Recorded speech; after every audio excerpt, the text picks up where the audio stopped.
नमस्कार दोस्तों, कैसे हैं आप सब। उम्मीद करते हैं कि आप लोग मस्त और स्वस्थ होंगे और आपकी तैयारी अच्छी चल रही होगी। जैसा कि आप जानते हैं कि बिहार पुलिस ने अपने री एग्ज़ाम से पहले एकदम कम समय में न्यू सिलेबस जारी कर दिया, जिसमें क्लास 9th और 10th की बिहार बोर्ड की पूरी सिलेबस रख दिया। पूरी बिहार बोर्ड की सिलेबस 9th और 10th को पढ़ करके इतने कम समय में एग्ज़ाम देना मुश्किल होता है, मुश्किल होगा ही, ये जाहिर सी बात है। लेकिन यदि आप एक सिस्टमेटिक वे के साथ पढ़ें, एक सही गाइडर के साथ पढ़ें, तो ये पूरा हो सकता है। जैसे कि मैं अपने इस यूट्यूब चैनल के माध्यम से आपको क्लास 9th और 10th का जीएस का, यानी कि फिजिक्स, केमिस्ट्री, बायो यानी साइंस, और हिस्ट्री, पॉलिटी, ज्योग्राफी और इकोनॉमिक्स, इन सब्जेक्टों का concept plus MCQ chapter wise syllabus के अकॉर्डिंग करा रहा हूँ।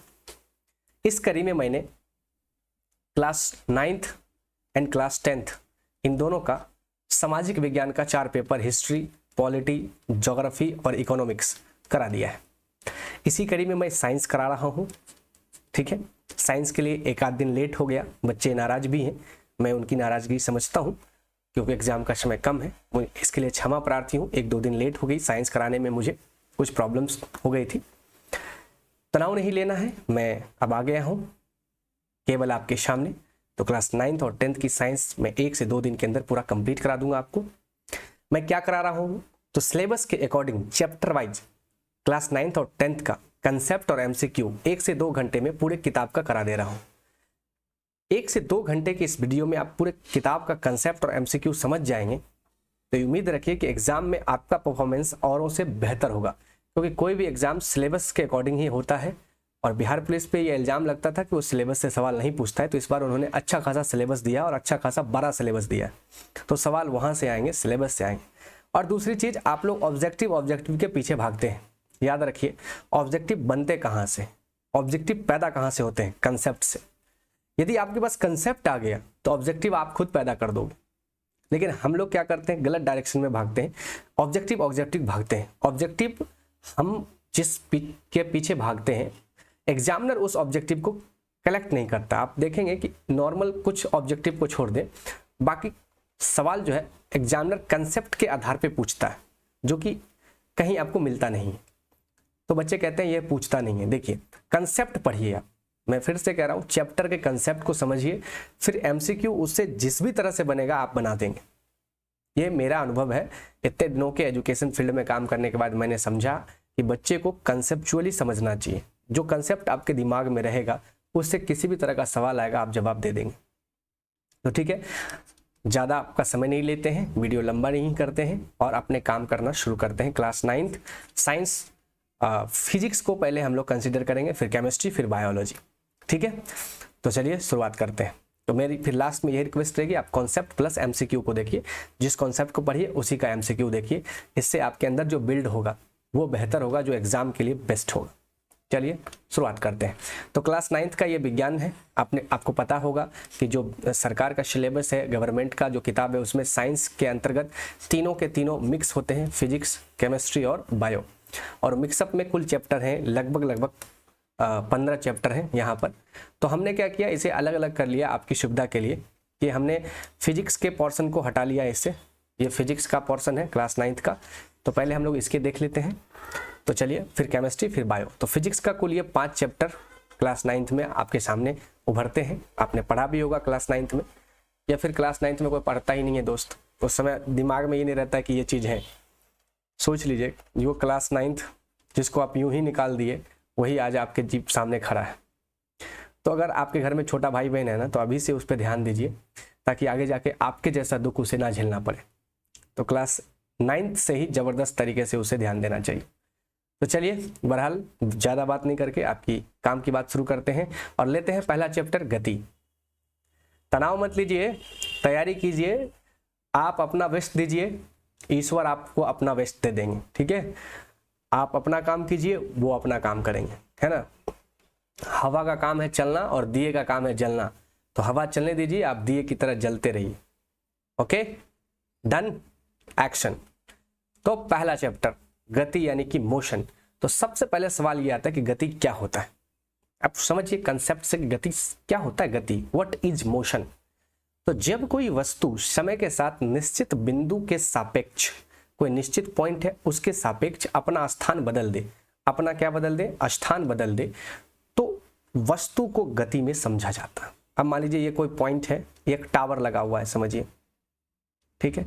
अब एक लड़का है जो यहाँ खड़ा है और 2 मिनट बाद ये यहाँ आ गया, तो 2 मिनट टाइम लगा, यानी समय के साथ वस्तु के सापेक्ष इस वस्तु यानी टावर के सापेक्ष इसकी गति बदल गई, ये यहाँ पहुँच गया। अर्थात कह सकते हैं कि समय के साथ परिवर्तन हुआ स्थान का, तो हम कहते हैं ये गति हुई। जैसे दौड़ता हुआ बालक, नाचती हुई लड़की, ये जैसे मेरा वस्तु है, एक हाथ है, मान लीजिए वस्तु है, ये पेन है। अब ये वस्तु है, इसके सापेक्ष देखिए इसकी स्थिति क्या हो रही है, बदल रही है, इधर जा रही है, इधर जा रही है, कुछ ना कुछ समय तो लेगी, स्थान भी परिवर्तन हो रहा है, टाइम भी ले रहा है, तो इसे हम कहते हैं गति यानी कि मोशन। तो उम्मीद करते हैं मोशन समझ आ गई होगी। फिर से एक बार बता दूं, यदि आप चैनल पर नए हैं तो सब्सक्राइब कीजिए, बेल आइकन को हिट कर लीजिए ताकि सारे लेटेस्ट अपडेट आपको यूट्यूब में मिल जाए बिना किसी सर्च के।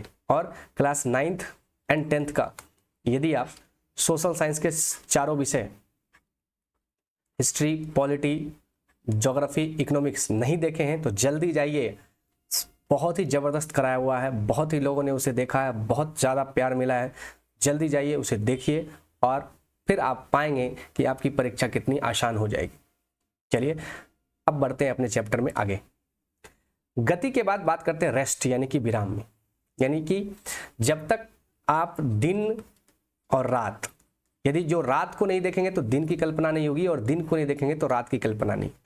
उसी तरह विराम और गति दोनों एक दूसरे के क्या है, पूरक है। गति और विराम एक दूसरे के क्या है, पूरक है। तो कहता है कि जब कोई वस्तु समय के साथ स्थान नहीं बदलता है तो उस वस्तु को विराम में समझा जाता है। जैसे मेज पर पड़ी पुस्तक नहीं बदल रही है, गोलघर पर बैठा बालक, तनी हुई गुलेल, इसे कहते हैं विराम। अब समझते हैं कि विराम और गति का क्या सापेक्षिक, क्या रिलेटिव है, क्या रिलेशन है। चलती हुई गाड़ी के अंदर बैठा यात्री जब खिड़की से बाहर देखता है तो उसे आसपास की सभी वस्तुएं, यहाँ तक कि पेड़ पौधे, बिजली, टेलीफोन के खंभे आदि सभी गतिशील अवस्था में नजर आते हैं। लेकिन रेलगाड़ी के अंदर बैठे यात्रीगण एक दूसरे की अपेक्षा स्थिर मालूम पड़ते हैं। अब आप समझिए, आप भी तो गए होंगे रेलवे फाटक पे, आप तो खड़े हैं साइकिल लेके, बाइक लेके, लेकिन रेलगाड़ी में जो व्यक्ति बैठा हुआ है उसे लगता हुआ कि आप दौड़ रहे हैं, आप गति में हैं, बट आप विराम में हैं।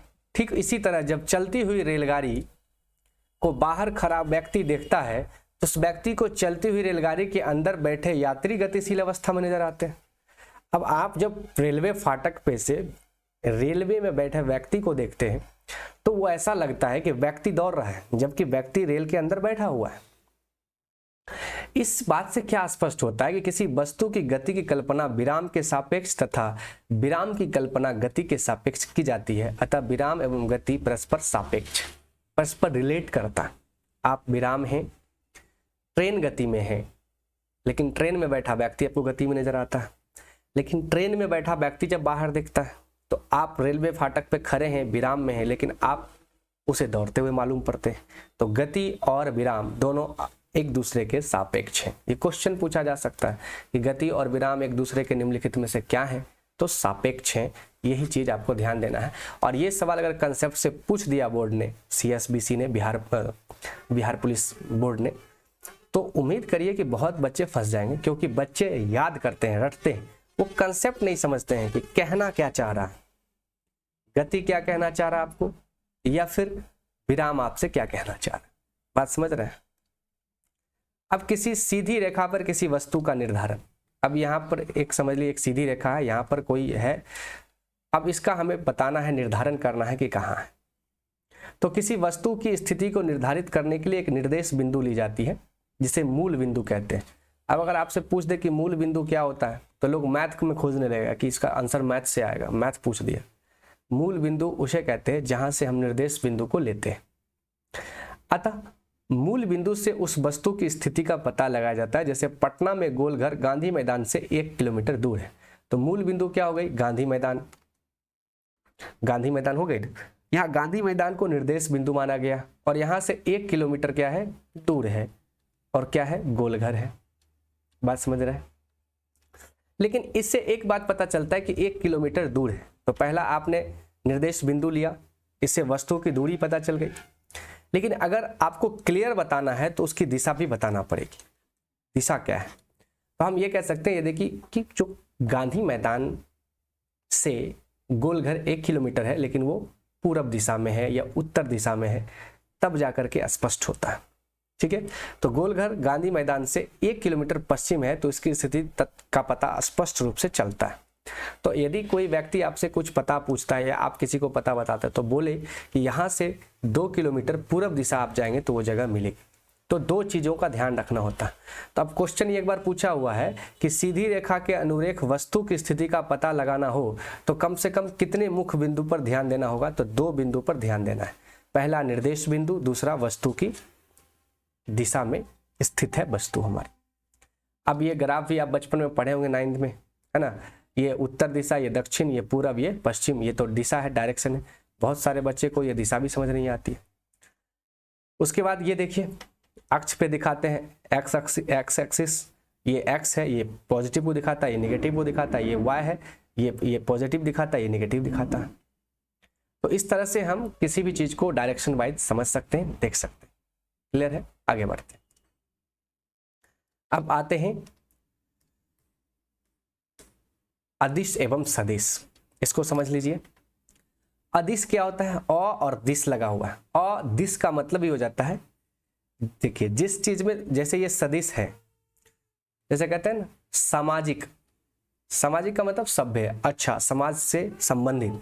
आप कह दे असामाजिक तत्व है, असामाजिक तत्व है मतलब समाज को उससे खतरा है। तो जो इसमें अच्छा था वो यहाँ पे खतरा हो गया। तो सदिश का मतलब होता है सदिश, सौ मतलब दिशा के साथ, दिशा के साथ है तो सदिश है, और दिशा गायब हो जाएगा तो क्या हो जाएगा? अदिश होगा। तो जिस भी क्वांटिटीज में, जिस भी फिजिकल क्वांटिटीज में आपको दिशा के साथ बात करेगा वो सदिश राशि हो जाएगी, जिसमें दिशा की बात नहीं करेगी वो अदिश हो जाएगी। तो सदिश क्या होगा? तो क्वेश्चन कहता है इनमें से कौन सदिश है? तो आप देख लीजिए, जिसमें दिशा इंगित है वो सदिश है, जिसमें दिशा नहीं है अदिश है, सीधा सीधा बात। वैसी राशि जो मापी जा सकती है भौतिक राशि कहलाती है।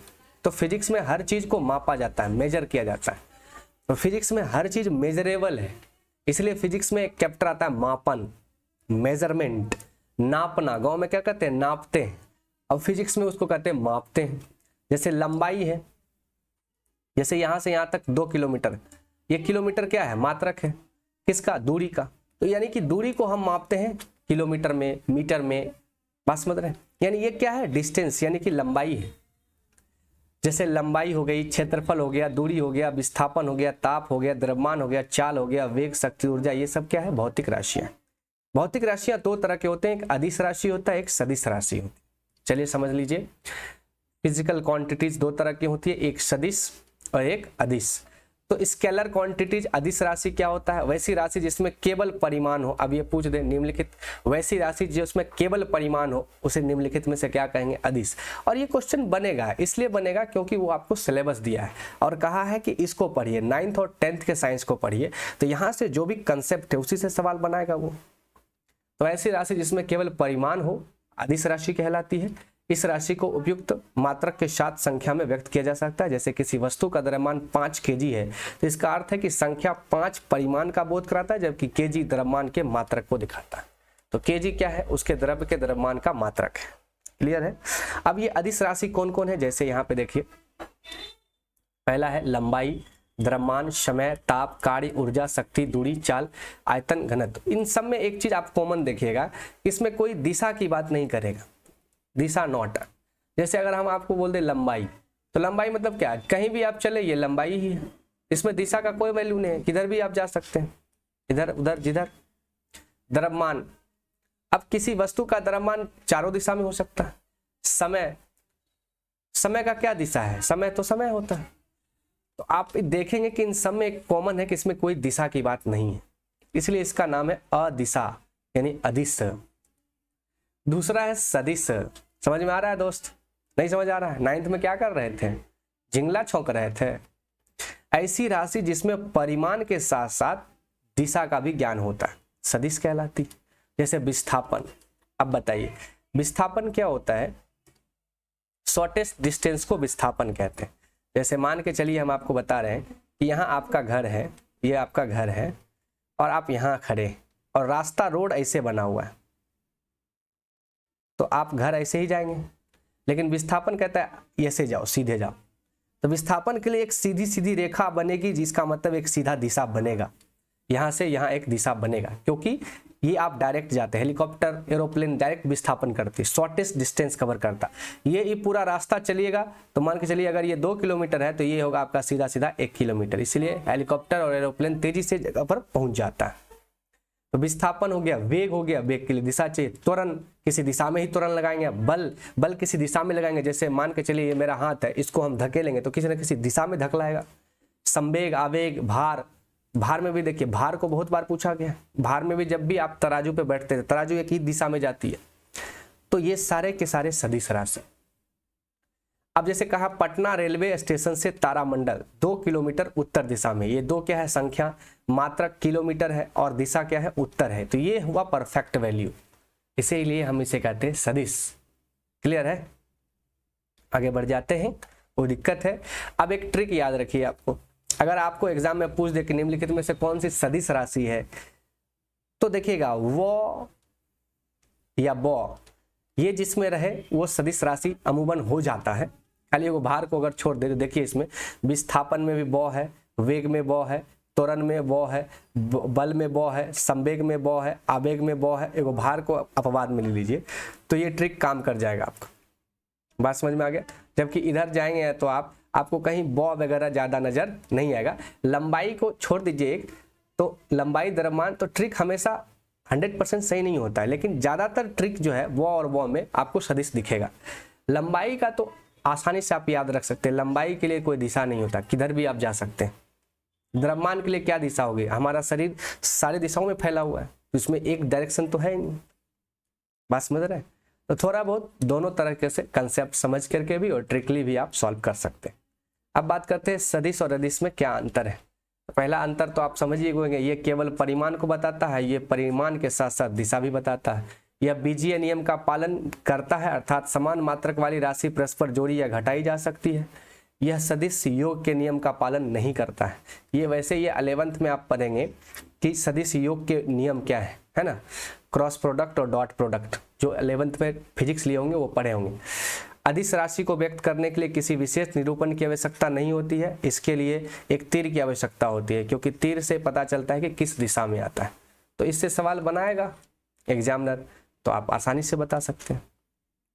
अब आगे बढ़ते हैं, दूरी और विस्थापन की बात करते हैं।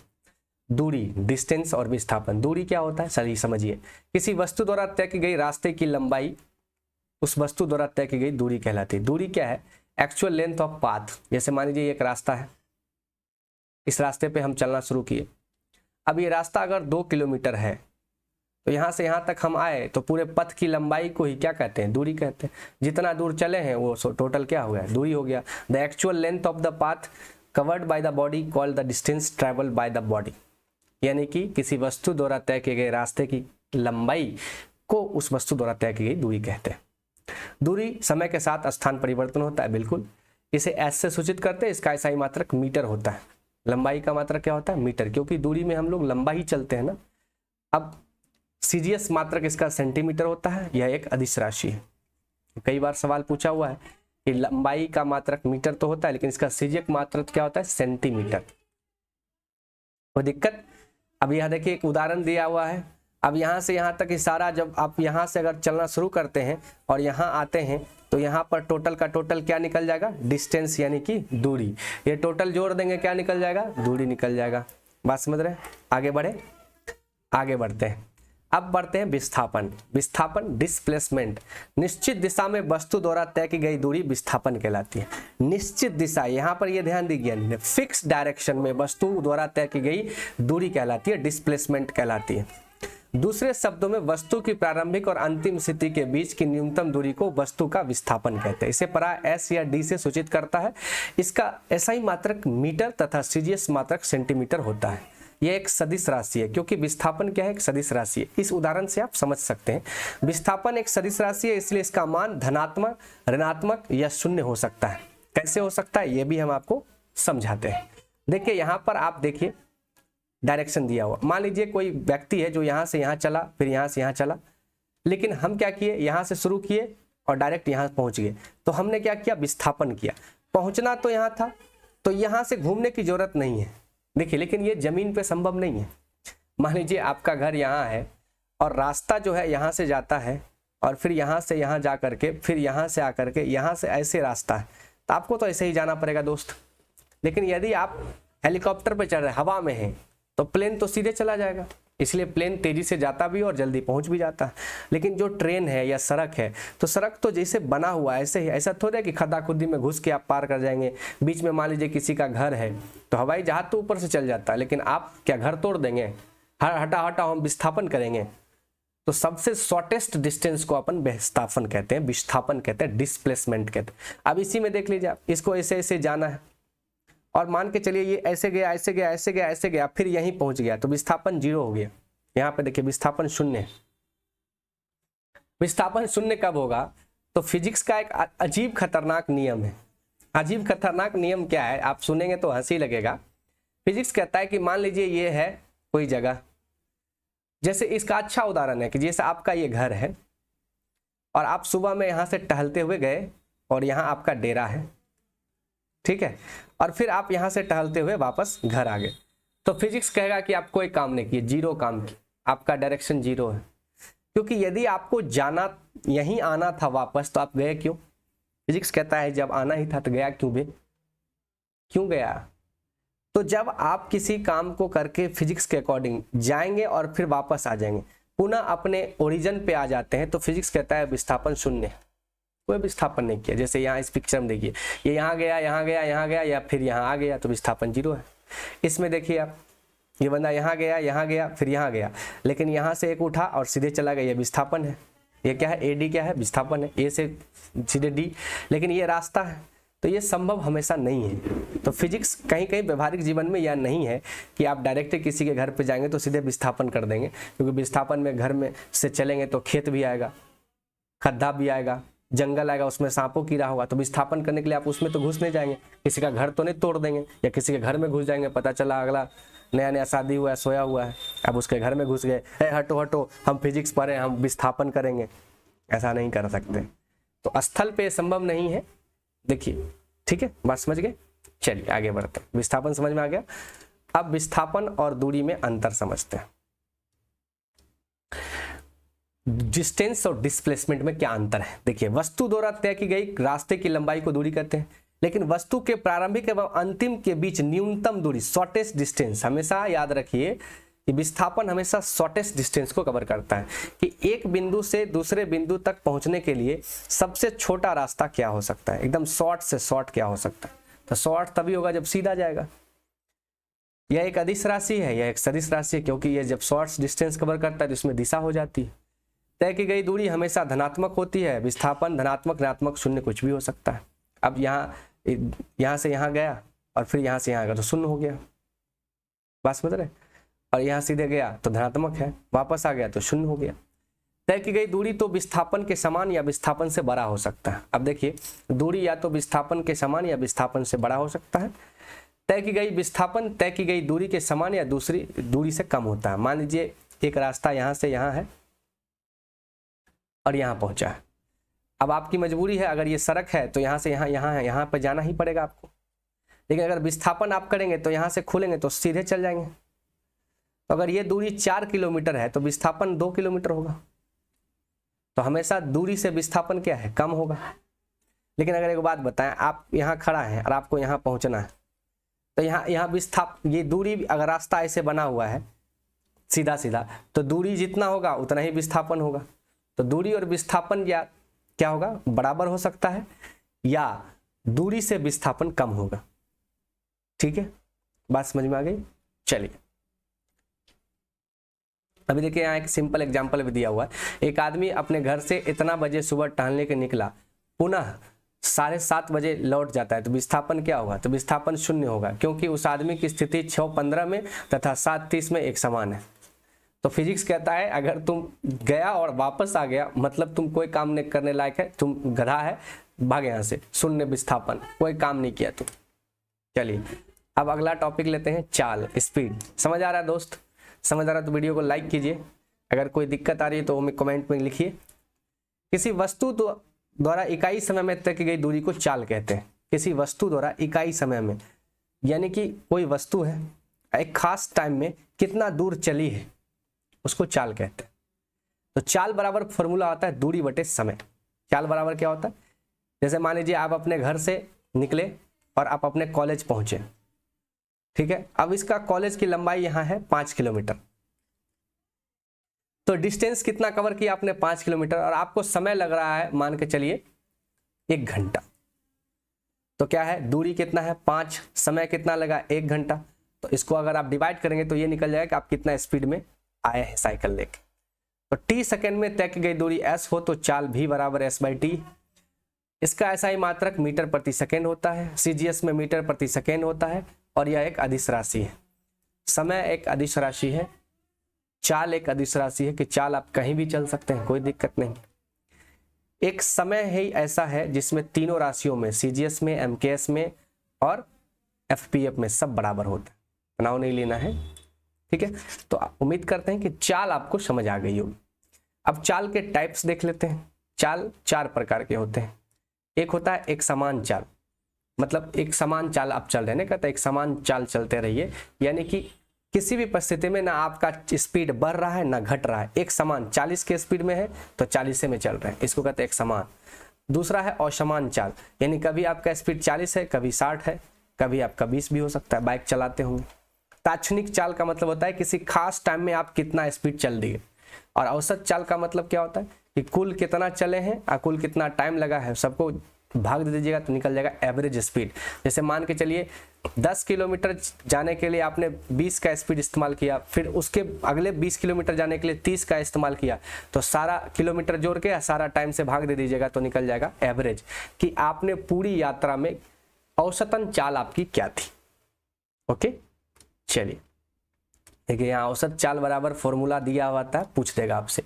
विभिन्न समय अंतरालों में तय की गई कुल दूरी और तय की गई दूरी में लगा समय के अनुपात को औसत चाल कहते हैं। तो औसत चाल बराबर होता है दूरी बटे समय, तो कुल दूरी बटे कुल समय, ठीक है, कोई दिक्कत। इसका ऐसा ही मात्रक होता है मीटर पर सेकेंड, कोई दिक्कत। आगे बढ़िए। अब है वेग, वेलोसिटी, समझिएगा यहाँ सबसे सवाल बनता है। इकाई समय में तय की गई विस्थापन वेग कहलाता, यानी कि इकाई समय में चली गई जो दूरी है उसे चाल कहते थे। अब है इकाई समय में तय किया गया विस्थापन वेग कहलाता। दूसरे शब्दों में दिशा युक्त चाल को वेग कहते हैं। देखिए चाल और वेग में क्या अंतर है दोस्त। चाल और वेग में आप बहुत डिस्टर्ब होते होंगे कि स्पीड और वेलोसिटी में क्या अंतर है, कुछ नहीं। चाल का मतलब है कहीं भी चल गया, वेग का मतलब है दिशा के साथ चलेगा। जैसे अगर आपसे हम कहें कि मैं 20 किलोमीटर प्रति घंटे की रफ्तार से उत्तर दिशा में जा रहा हूं, इसका मतलब वेग है। और कह दूं कि मैं 40 किलोमीटर पर घंटे की स्पीड से जा रहा हूं, इसका मतलब वो चाल की बात कर रहा है। तो बस इतना ही अंतर है कि चाल में दिशा नहीं होती है और वेग में दिशा होती है, ठीक है। अगर दिशा जैसे हुई तो वो विस्थापन हो गया, इसीलिए कहा गया इकाई समय में तय की गई विस्थापन वेग कहलाता है, ठीक है। प्रारंभिक वेग u से तथा अंतिम वेग v से सूचित किया जाता है। ऐसे प्रायः अर्थात वेग v बराबर विस्थापन बटे समय, यानी कि v बराबर s/t। कोई दिक्कत, बात समझ रहे हैं। इसका यह एक सदिश राशि है क्योंकि इसमें विस्थापन है, इसमें दिशा है। इसका मात्रक मीटर पर सेकेंड होता है, CGS में सेंटीमीटर पर सेकेंड होता है, बात समझ रहे हैं। तो u क्या होता है, प्रारंभिक वेग, इनिशियल वेलोसिटी, और v क्या होता है, अंतिम वेग। जैसे मान के चलिए हमने चलना शुरू किया तो घर से जैसे स्टार्ट करेंगे तो 0 होगा हमारा, और जहां हम पहुंचने वाले हैं वहां पर हमारा स्पीड होगा कुछ ना कुछ, तो वो अंतिम वेग हो गया। घर से चले वो प्रारंभिक वेग हो गया। उसी तरह जैसे चाल 4 प्रकार के हैं तो वेग भी होंगे, क्योंकि सब में दिशा जोड़ दीजिएगा तो वो भी एक समान वेग, असमान वेग, ताक्षणिक वेग और औसत चाल होंगे। जैसा वो होगा वैसा ये होगा। अब देखते हैं चाल और वेग में क्या अंतर होता है, ठीक है दोस्त। चाल और वेग में अंतर। चाल यानी स्पीड, वेग यानी वेलोसिटी। इकाई समय में तय की गई दूरी को चाल कहते हैं और इकाई समय में तय किए गए विस्थापन को वेग कहते हैं। यह एक अदिश राशि है और वेग एक सदिश राशि है। चाल, औसत चाल का मान कभी शून्य नहीं हो सकता, जबकि औसत वेग का मान शून्य हो सकता है, क्योंकि यह विस्थापन है, शून्य होगा जाके वापस आ जाएगा। एक समान वृत्तीय गति में चाल अचर होता है, एक समान वृत्तीय गति में वेग चर होता है। ठीक है, कोई दिक्कत, ये अंतर है। आगे बढ़ते हैं, कुछ प्रमुख वस्तुओं की चाल देख लीजिए। कछुए की चाल जो होती है वो 0.5 किलोमीटर पर घंटा होता है, यानी कछुआ जो है 1 घंटा में 500 मीटर चल सकता है। 1 किलोमीटर में करेंगे तो 0.5। समरूप गति से चलता हुआ मनुष्य, यानी आप अगर नॉर्मल गति से चलेंगे तो 6 किलोमीटर पर आवर में जाएंगे, 1 घंटा में 6 किलोमीटर जाएंगे। तो इसीलिए 24 किलोमीटर दौड़ाता है, सॉरी माफ कीजिएगा, एसएससी जीडी में 5 किलोमीटर दौड़ाता है 24 मिनट। और आपको पता है कि यदि आप 1 घंटा चलेंगे तो 6 किलोमीटर जाएंगे, लेकिन पैदल चलेंगे तब। मधुमक्खी की गति होती है 16 किलोमीटर पर घंटा, चीता की चाल होता है 96 किलोमीटर पर घंटा, और बाज की चाल होती है 152 किलोमीटर। तो अगर आपसे कोई पूछे सबसे तेज कौन चलता है तो बाज चलता है पक्षियों में। एक अलग प्रकार की रेलगाड़ी, अब जैसे मेट्रो वगैरह है, या वायु की गति 32 होता है और तूफान का 320। तो आपसे ये क्वेश्चन पूछेगा बाज की चाल सबसे तेज कौन चलता है, बाज। अगर चलना है, उड़ना है तो बाज की तरह उड़ो, कहते हैं ना, बाज बनो बाज, लौंडिया बाज नहीं, कहते हैं ना, तो बाज बनिए। ठीक है, उसकी स्पीड देख रहे हैं 152 किलोमीटर पर आवर चलता है, यानी 1 घंटा में 152 किलोमीटर चला जाता है। अब आते हैं अगले टॉपिक पर, उसका नाम है त्वरण, एक्सेलरेशन। त्वरण क्या है, किसी वस्तु के वेग में परिवर्तन की दर को त्वरण कहते हैं। देखिए त्वरण क्या है, जैसे मान के चलिए आप गाड़ी चला रहे हैं 40 के स्पीड में, और जैसे ही एक्सीलेटर ऐंठ दीजिएगा तो गाड़ी का स्पीड 60 हो जाएगा। और ये कब ऐंठाता है, तो 4 गो लड़का देखिएगा, लड़का का आदत होता है जब जाएगा कहीं पर बाइक लेके, रास्ता में अगर कोई लड़की दिख गई सुंदर सी तो तुरंत एक्सीलेटर ऐंठ देता है। एक्सीलेटर देखें, एक्सीलेटर गाड़ी में जो होता है, एक्सेलरेशन से ही बना एक्सीलरेटर। एक्सीलरेटर जैसे ही देंगे तो गाड़ी की स्पीड पकड़ लेगी, गाड़ी का स्पीड जो पहले से होगी उससे बढ़ जाएगी, यानी गाड़ी भड़क जाएगा, तेज चलेगा। तो त्वरण आता ही है भड़काने के लिए, सीधा समझिए। हुई लहरिया कट मार देता है लड़का सब। लड़का सब तो इतना खचरा होता है कि इतना तेज गाड़ी चलाता है, लड़की को देख के उसको ये लगता है कि ये मेरा गाड़ी तेज चलाने, ऐसा देख के लड़की हमको आई लव यू बोल देगी। बेवकूफ़ आदमी, लड़कियां आसानी से आई लव यू नहीं बोलती है। लड़कियां शांत और सुसभ्य लड़कों को जल्दी आई लव यू बोलती, तुम्हारे जैसे छपड़ी को नहीं, जो एक्सीलेटर देख के उसको दिखा रहे हो, वो समझ जाए कि रोड छाप है, छपड़ी है। तो मेरा मतलब है कि एक्सीलरेटर, एक्सीलरेशन, तो त्वरण आता ही भड़काने के लिए। त्वरण जैसे ही आगेगा भड़क जाएगा चीजें। तो त्वरण बराबर क्या होता है, वेग में परिवर्तन। तो मैंने क्या कहा, वेग, वेलोसिटी, वेग और चाल एक ही बात है। तो जैसे ही त्वरण लगाएंगे तो वेग में चेंज ला देगा। अगर 40 किलोमीटर पर स्पीड से होगा तो सीधे 60 हो जाएगा, तो वेग में चेंज हुआ। तो त्वरण मतलब, त्वरण बराबर फॉर्मूला क्या हो सकता है, देखिए वेग में परिवर्तन बटा टाइम, कितना टाइम लगा 40 से 60 जाने में, तो यही फॉर्मूला होता है। ए बराबर हो जाता है v माइनस यू, प्रारंभिक वेग और अंतिम वेग बटा टाइम। v कैसे कहते हैं, अंतिम वेग, u क्या होता है, प्रारंभिक वेग। तो 60 था इसका अंतिम वेग और ये क्या था, प्रारंभिक वेग। तो 60 माइनस 40 और कितना टाइम लगा वो बताएगा, आंसर निकल जाएगा। तो यहाँ पर देखिए फॉर्मूला लिखा है, त्वरण a बराबर v minus you by T. बात समझ में आ गई। यहाँ लिखा भी है आपको, वस्तु का प्रारंभिक वेग u, यानी कि लड़की को जिस टाइम देखा था उस समय ये प्रारंभिक वेग u है, और जैसे ही लड़की को देखा एक्सीलेटर ऐंठ दिया तो अंतिम वेग हो गया v। कितना देर में ये डिस्टेंस, स्पीड जो है वो भागा था वो हो गया t। बात समझ में आ गया। इसका ऐसा ही मात्रक होता है मीटर पर सेकेंड स्क्वायर। यह भी एक सदिश राशि है क्योंकि एक दिशा में लगता है त्वरण। आगे बढ़े, मजा आ रहा है, कंसेप्ट समझ रहे हैं दोस्त। कंसेप्ट एक बार आप समझ गए तो उससे ऑब्जेक्टिव आप आराम से बना सकते हैं। यदि वस्तु का वेग समय के साथ बढ़ता है तो त्वरण का मान धनात्मक होता है। ये क्वेश्चन पूछा हुआ एसएससी में, आपको भी पूछ देगा। यदि वस्तु का वेग समय के साथ घटता है तो त्वरण का मान क्या हो जाएगा, ऋणात्मक, यानी कि एक्सीलेटर कम हो रहा है। ऋणात्मक त्वरण को मंदन कहा जाता है। यदि वस्तु का वेग एक समान रहता है तो त्वरण शून्य होता है। ये भी क्वेश्चन पूछा हुआ है दोस्त, यूपीएससी में ही क्वेश्चन आया था साइंस में, कि यदि वस्तु का वेग एक समान है, यानी कि अगर 40 किलोमीटर पर घंटा के स्पीड से आप चल रहे हैं तो 40 से चल रहे हैं, तो त्वरण है कहाँ, क्योंकि त्वरण जैसे ही आएगा तो भड़काएगा स्पीड को, 40 से 60 करेगा, या तो कम कर देगा, 20 कर देगा। बात समझ में? अगर बढ़ाएगा तो धनात्मक, घटाएगा तो ऋणात्मक, और कुछ नहीं कर रहा है तो शून्य। ये 3 केस तुरंत से क्वेश्चन में आता है, याद रखिएगा, समझ के रखिए, कोई दिक्कत? बात समझ में आ रहा?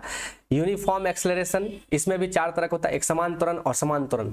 यदि किसी वस्तु का भी समान समय अंतराल में समान रूप से घटता है तो वस्तु के त्वरण को एक समान त्वरण कहते हैं। उदाहरण के लिए स्वतंत्र रूप से गिर रही वस्तु का त्वरण एक समान त्वरण होता है। ये क्वेश्चन बना हुआ है, कहेगा स्वतंत्र रूप से गिर रही वस्तु का त्वरण एक समान त्वरण होता है, बिल्कुल। लेकिन यदि समान अंतराल समय अंतराल में वस्तु के वेग में परिवर्तन की दर असमान है तो वस्तु का त्वरण को असमान त्वरण कहते हैं। यानी कभी घट रहा है, कभी बढ़ रहा है, कभी घट रहा है, कभी बढ़ रहा है, तो असमान त्वरण हो गया। चलिए अब आपसे सवाल कर देता है ग्राफ से। ग्राफ क्या होता है तो समझ लीजिए, 2 परिवर्तनशील राशियों के बीच चित्रित प्रदर्शन ग्राफ कहलाता है। ग्राफ से क्या होता है, चीजें देखना आसान होता है। एक राशि को x अक्ष पर, दूसरी राशि को y अक्ष पर दिखाते हैं। जैसे ये सब नहीं देखे होंगे, बच्चे हम पढ़े होंगे, ये ग्राफ, ये x, ये y, ये समय को दिखाएगा, ये दूरी को दिखा रहा है। अब ये सीधे सीधे निकल रहा है, यानी जितना दूरी चल रहा है उतना ही समय भी चल रहा है, इसलिए इसको कहते हैं समान। तो आजकल ग्राफ की उपयोगिता काफी अधिक हो गई। जैसे मैचें देखते हैं, दिखाता है 1 ओवर में कौन छक्का, जिस ओवर में खूब मारा उसका टावर खड़ा हो जाता है, जिस ओवर में नहीं लगा उसका टावर नीचे रहता है। तो इसे कहते हैं हम लोग आंकड़ों को दिखाने के लिए अच्छे से ग्राफ का यूज करते हैं, ताकि चीजें अच्छे से दिख पाए।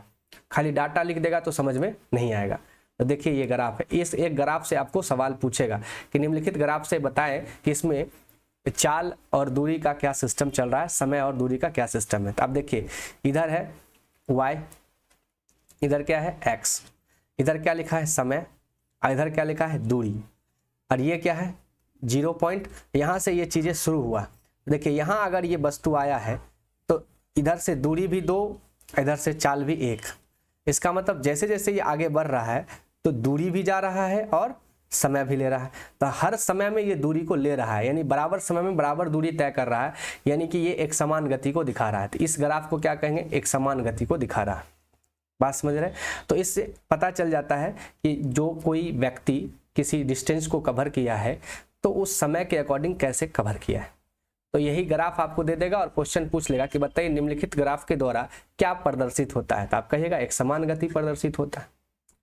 फिर ऐसा ही ग्राफ में देखिए, ये देखिए यहाँ तो एक समान नहीं लग रहा, यहाँ से यहाँ तक देखिए टेढ़ हो रहा है, टेढ़ हो रहा है, यानी कि ये जो ग्राफ है ये असमान ग्राफ है। लेकिन ये क्या दिखा रहा है, आप खुद से सोच के एक बार देखिए। यहाँ पे लिखा है जब वस्तु की चाल समय के साथ बढ़ती है, उदाहरण स्वरूप जब कोई रेलगाड़ी स्टेशन से छूटती है, तो इसमें क्या है, वस्तु की चाल समय के साथ बढ़ती है। अब देखिए 1 मिनट में 1 सेकेंड समय लिया, ये समय यहाँ पे है सेकेंड में, थोड़ा ऊपर कर देते हैं आपको देखने में आसानी होगा। 1 सेकेंड में ये लिया, 2 सेकेंड में ये 4 गया, यानी कि जैसे जैसे समय ले रहा है। अब फिर आप देखिए यहाँ आकर के फिर ये जो ग्राफ है ये एकदम ऊपर आ गया, ये यहाँ पहुँचा और ये पहुँचा। इसका मतलब समय के साथ धीरे धीरे इसकी चाल क्या हो रही है, बढ़ रही है। बात समझ रहे, बढ़ रही है। इसीलिए तो यहाँ आकर के इसकी चाल एकदम मैक्सिमम स्पीड को पकड़ लिया और यहाँ आके सीधा हो गया ना। बात समझ रहे। और यहाँ देखिए ये चाल घट रही है, वो बढ़ रही थी, ये घट रही है, तो समय के साथ ये क्या होगा, घट रहा होगा। देखिए यहाँ लिखा है जब वस्तु की चाल समय के साथ घटती है। तो जब ग्राफ का मुंडी नीचा करेगा यानी कि अब घट रहा है, ग्राफ का मुंडी ऊपर जा रहा है यानी बढ़ रहा है। अगर आप एकदम सीधे है तो समय और के हिसाब से एकदम इक्वल बढ़ रहा है। तो ये एक समान हो गया, ये और दोनों असमान है, लेकिन इसमें बढ़ रहा है, इसमें घट रहा है। तो ये 3 ग्राफ अगर आपको समझ आ गई तो आप उस क्वेश्चन को सॉल्व कर देंगे। ग्राफ से पूछता है, एकदम बीपीएससी में हाल ही में एग्जाम टीआरई वाले में पूछा हुआ था। एक समान त्वरण के साथ सरल रेखा में गति का समीकरण दिया गया था। गति का 3 समीकरण होता है, आपने पढ़ा होगा। v बराबर u प्लस at, s बराबर ut plus half at square और v स्क्वायर बराबर u स्क्वायर प्लस 2s। यहाँ u का प्रारंभिक वेग, v अंतिम वेग, a त्वरण, t समय और s दूरी को बताता है। ठीक है, तो ये गति से संबंधित समीकरण है 3। गैलीलियो साहब ने ये समीकरण दिया था। आप क्लास 9th में अगर ठीक से पढ़े होंगे तो जरूर इसको जरूर पढ़े होंगे।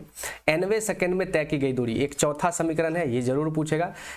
जैसे मान के चलिए ठीक है हम किसी समय में कहीं चले गए, ठीक है, लेकिन किसी खास टाइम में अगर हम आपसे पूछते हैं, देखिए यहाँ से यहाँ जाने के लिए आपको जो भी टाइम लगा, डिस्टेंस लगा, उसका बात तो समझ में आता है।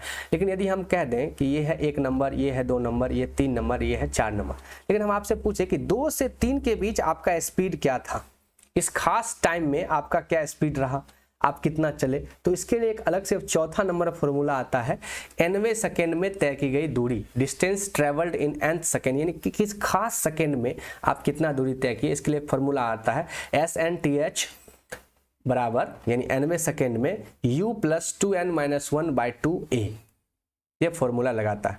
तो आप सिर्फ फॉर्मूला याद रखिए, न्यूमेरिकल तो पूछेगा नहीं एग्जामिनर। अगर ये पूछ ले कि nवें सेकंड में तय की गई दूरी के लिए निम्नलिखित में किस सूत्र का यूज किया जाएगा, तो u बराबर 2n-1/2 × a, ये याद रख लीजिएगा। ये प्रूफ किया हुआ है, तो कैसे ये फॉर्मूला बना है, इसका प्रूफिंग है, तो उसे आपको देखने की जरूरत है नहीं, कम समय है, आप सीधा फॉर्मूला को याद रखिए। अब चलते हैं गुरुत्व के अधीन मोशन, मोशन अंडर ग्रेविटी। देखिए कोई भी चीज चलती है, एक होता है ये रास्ता, एक होता है ये रास्ता, एक है क्षैतिज, एक है उदग्र। तो जब भी आप ऊपर की तरफ जाते हैं तो g का वैल्यू क्या है, और नीचे की तरफ जाते हैं तो g का वैल्यू क्या है, ठीक है। तो चलिए यहाँ पर देख लेते हैं। किसी वस्तु को निश्चित ऊंचाई से उदग्र रूप में नीचे गिराई जाती है या किसी वस्तु को ऊर्ध्वाधर ऊपर की ओर फेंका जाता है तो पृथ्वी के गुरुत्व बल के कारण वस्तु में गुरुत्वीय त्वरण उत्पन्न होता है। यदि वस्तु निश्चित ऊंचाई से गिराई जाती है तो g का मान धनात्मक, या वस्तु ऊर्ध्वाधर ऊपर की ओर फेंका जाता है तो g का मान ऋणात्मक। यदि ऊपर फेंका जा रहा है तो g माइनस हो जाएगा, और नीचे आ रहा है तो g क्या हो जाएगा, प्लस। अब आप कहेंगे क्यों, देखिए अब आप कहिएगा समझ नहीं आया सर जी, क्या आप समझा दिए। देखो भाई, अगर हम किसी चीज को ऊपर फेंकते हैं तो पृथ्वी के केंद्र में गुरुत्वाकर्षण बल है ना, ग्रेविटेशनल फोर्स, वो क्या करता है, किसी चीज को खींचता है। तो जब आप बॉल को ऊपर फेंकेंगे तो ग्रेविटेशन फोर्स उसको खींचेगा, पृथ्वी कहेगा ये कहां जा रहा है, नीचे आ, नीचे आ। आप कहेंगे नहीं हम फेंक दिए, तो इसका मतलब ग्रेविटी के अगेंस्ट में आपने काम किया, तो वो निगेटिव हो गया।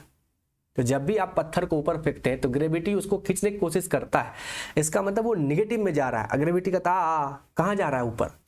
लेकिन जब आप छत पे चढ़ के वो ढेला गिराएंगे तो तेजी से ढेला नीचे जाता है या पत्थर नीचे जाता है। इसका मतलब ग्रेविटी पॉजिटिव में उसको ले रहा है, क्योंकि ग्रेविटी की तरफ बढ़ रहा है। तो जैसे कोई बाप के तरफ बेटा बढ़ रहा है तो पॉजिटिव, और बेटा बाप से दूर जा रहा है तो निगेटिव। बात समझ रहे हैं। तो पृथ्वी हमारी है केंद्र, यहाँ से अगर आप ऊपर जा रहे हैं तो निगेटिव, इसमें आ रहे हैं तो पॉजिटिव, वही चीज है। समझ में आया, नहीं आया, अब वो नहीं आया, अब नहीं आएगा तो कब आएगा बे। तो ऊपर की ओर v बराबर u माइनस GT, ये g क्या है, ग्रेविटी है। देखिए वो फॉर्मूला याद कीजिए, v बराबर u + AT होता था ना, लेकिन यहाँ v बराबर u माइनस GT लिखा है। ये त्वरण, जब आप ऐसे चलते हैं, मोटरसाइकिल उड़ाते हैं तो ये त्वरण काम करता है, एक्सेलरेटर।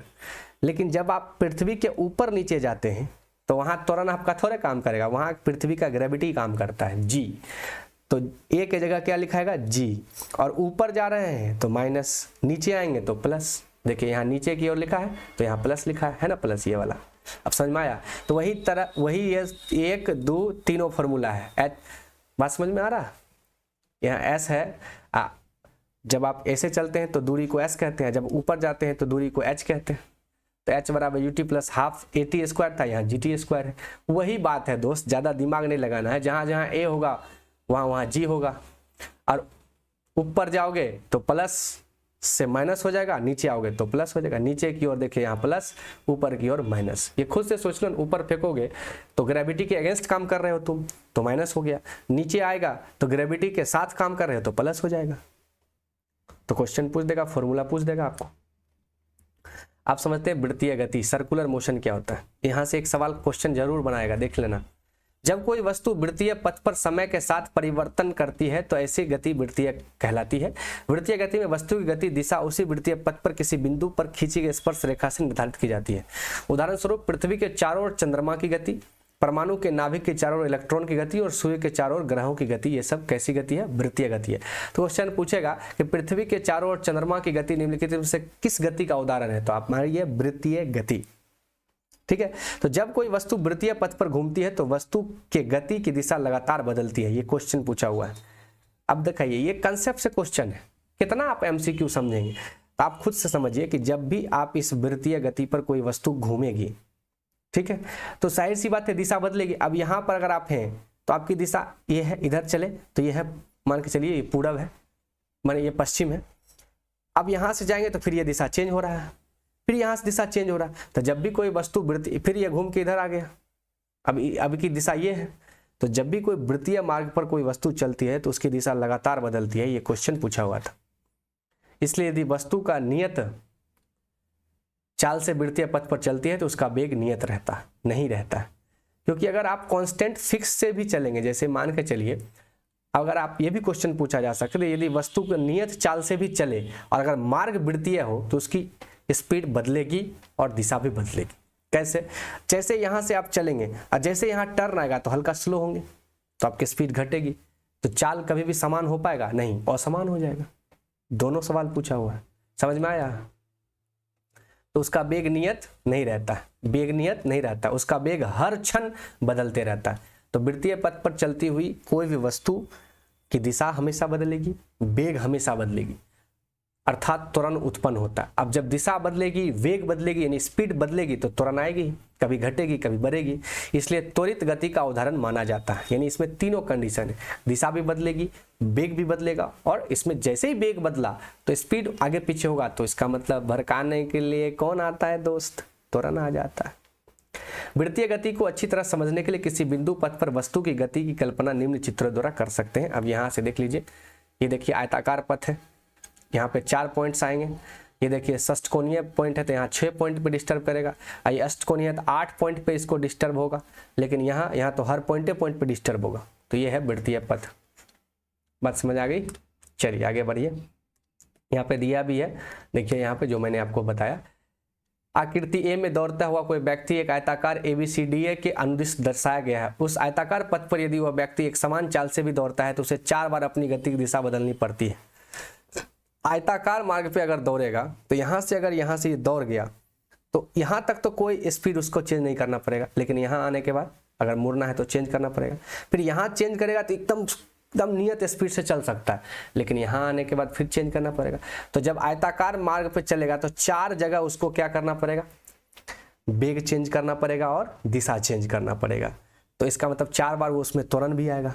तो हो सकता है क्वेश्चन पूछ दे कि आयताकार मार्ग पर कितना बार डिस्टर्ब होता है? 4 बार। उसी तरह इसमें होगा 6 बार, इसमें होगा 8 बार, इसमें तो हमेशा डिस्टर्ब होगा भाई। यही बात यहाँ पर देखिए हर टॉपिक में लिख करके समझाया हुआ है, कोई दिक्कत। अब अगला समझते हैं, जो वृत्तीय मार्ग है उस पर जब चलती है कोई वस्तु तो हमेशा, अब ये मान के चलिए ये पॉइंट है, यहाँ से शुरू की, यहाँ से यहाँ तक चली, तो हमेशा एक एंगल क्रिएट करती है। देखिए यहाँ से यहाँ तक जाने में क्या क्रिएट करती है? एंगल। तो उसे कहते हैं कोणीय विस्थापन, यानी यहाँ से यहाँ तक वस्तु विस्थापित हुई तो कोण बनाई। जब कोई वस्तु वृत्तीय पथ पर घूमती है तो वस्तु के प्रारंभिक और अंतिम स्थिति के कारण केंद्र पर बनाया गया कोण कोणीय विस्थापन कहलाता है, जिसे प्रायः थीटा से सूचित करते हैं। ये किससे सूचित करते हैं? थीटा से।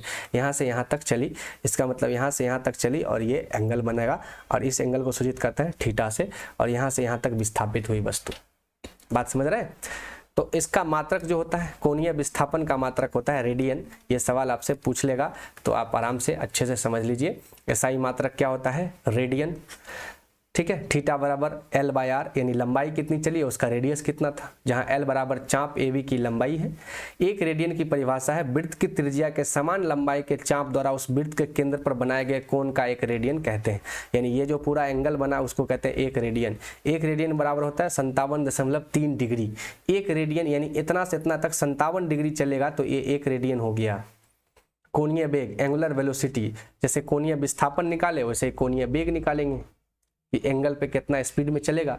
समय के साथ कोणीय विस्थापन की दर, यानी कितना विस्थापित हुआ और इसको विस्थापित होने में जो टाइम लगा उसे क्या कहेंगे? वेग। अगर कोई वस्तु यहाँ से यहाँ तक चली है दोस्त, तो चली है तो वो डिस्टेंस तो कवर की है, लेकिन उसके लिए कोई ना कोई टाइम लगा होगा। तो टाइम लगा, ठीक है, उसके साथ साथ उसमें किसी न किसी स्पीड में भी चली होगी। तो यहाँ से यहाँ तक अगर स्पीड में चली तो एक अगर ये दिशा है तो ये वेग है। तो कोणीय विस्थापन की दर को कोणीय वेग कहते हैं। इसे यूनानी अक्षर ओमेगा से सूचित करते हैं। दूसरे शब्दों में वृत्तीय पथ पर गतिशील किसी वस्तु के द्वारा इकाई सेकंड में बनाया गया कोण कोणीय वेग कहलाता है। ओमेगा बराबर थीटा बाई टी, कि कितना कोण घूमा और कितना टाइम लगा भाग दे देंगे, निकल जाएगा। इसका मात्रक रेडियन प्रति सेकेंड होता है। अब देखिए हर एक चीज में 3-4 चीज आएगा। अगर जितना भी, जैसे ही आप यहाँ से यहाँ पहुंचेंगे तो एक आ जाएगा विस्थापन, कि कितना दूर चले, यानी कि दूरी आएगा, और अगर दिशा है तो विस्थापित हो जाएगा कितना। अब इस विस्थापन को चलने के लिए कोई ना कोई स्पीड लिए होंगे आप, और अगर दिशा में चल रहे हैं तो वेग का कंसेप्ट आ जाएगा। और अगर आप इसमें अगर कभी स्पीड बढ़ाए कभी स्पीड घटाए तो फिर त्वरण साहब भी आ जाएंगे। वो कहेंगे चचा हमें कहाँ, तो विस्थापन आएगा तो कोणीय विस्थापन आपने पढ़ा, वेग आएगा तो कोणीय वेग आपने पढ़ा, और सब कोना से आ रहा है, एंगल से आ रहा है, इसलिए उसमें कोणीय लगा हुआ है। तनाव नहीं लेना है दोस्त, यहाँ देखो तनाव मत लो भाई, फिजिक्स बड़ा मजेदार चीज है। देखो यहाँ हमको लगता है कि लोग नहीं समझ रहा होगा। देखो वृत्तीय गति के कुछ प्रमुख टर्म्स, कोणीय विस्थापन। अब आप तो पढ़े विस्थापन, विस्थापन का मतलब क्या हुआ कि शॉर्टेस्ट डिस्टेंस को कवर करता है। अब कोई ये है, अब यहाँ पर एक बिंदु है, अब कोई बॉडी यहाँ से चलना शुरू किया और इस दिशा में यहाँ तक गया, यहाँ रुक गया, तो यहाँ से यहाँ तक इसका जो ये चला, ये क्या हुआ विस्थापन, यानी कोई दूरी चला। लेकिन ये चल कहाँ रहा है, वृत्तीय पथ पर, तो एक एंगल बना, ये इसे कहते हैं कोण, कोणीय। ठीक है, अब ये विस्थापन हो जाएगा कोणीय विस्थापन, बस समझ में, इसे थीटा से सूचित करेंगे। उसी तरह आएगा कोणीय वेग, क्योंकि कोई ना कोई आप स्पीड में चलेंगे, कोई ना कोई चाल होगा ना जी, और अगर चाल है, स्पीड है, वेग है, तो त्वरण कहाँ पीछे छूटेगा। वो कहेगा भैया वृत्तीय मार्ग पर तुम चल रहे हो तो कहीं पर घटेगा कहीं बढ़ेगा, कहीं घटेगा कहीं बढ़ेगा, तो त्वरण तो आ ही जाएगा। तो कोणीय वेग में परिवर्तन की दर को क्या कहते हैं, त्वरण कहते हैं। इसे यूनानी अक्षर अल्फा से सूचित किया जाता है।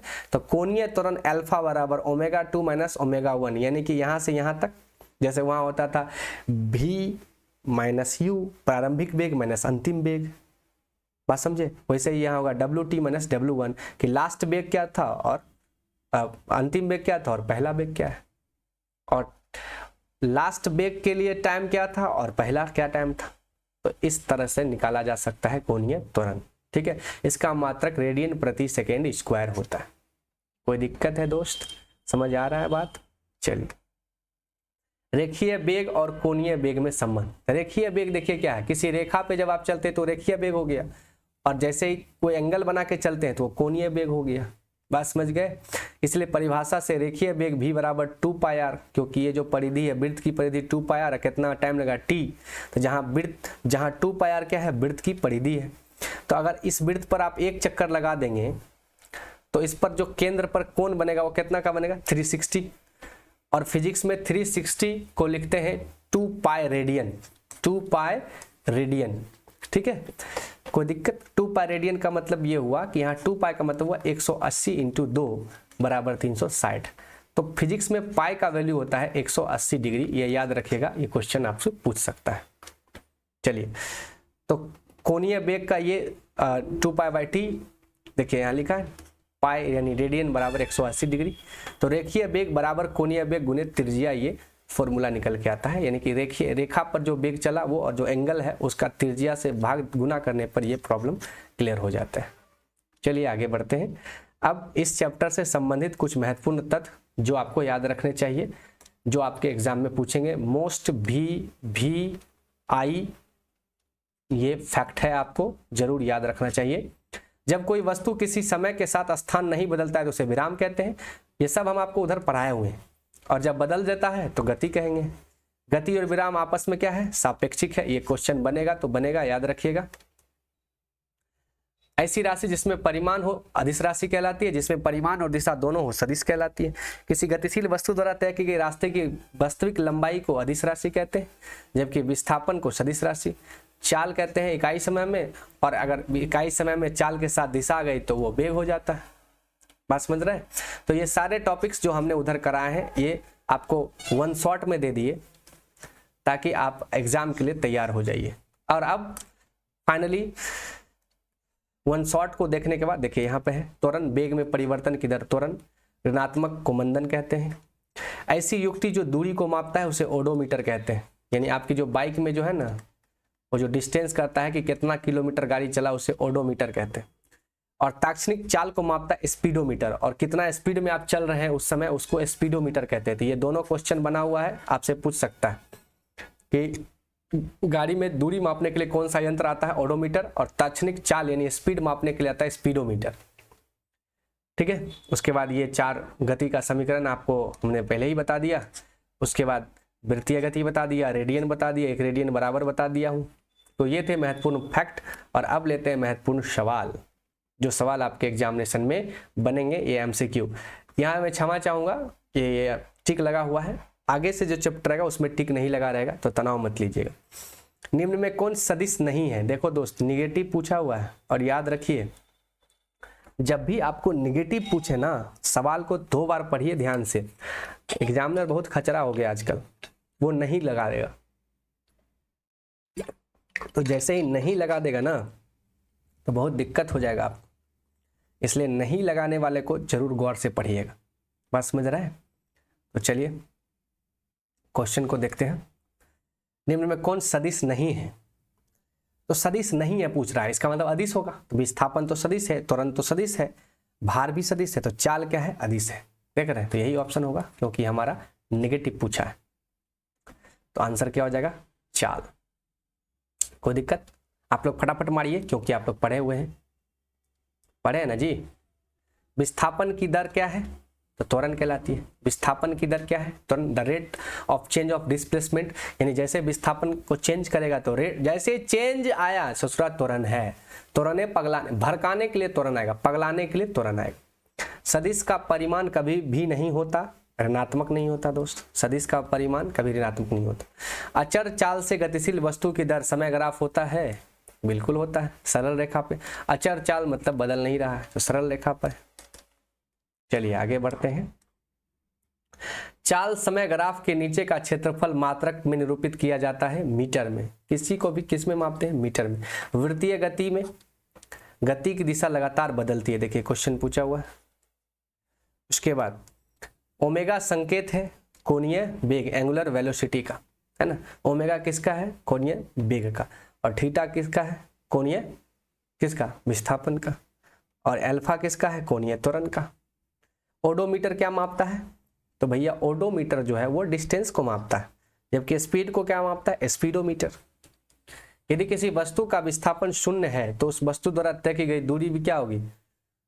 0 होगी, है ना।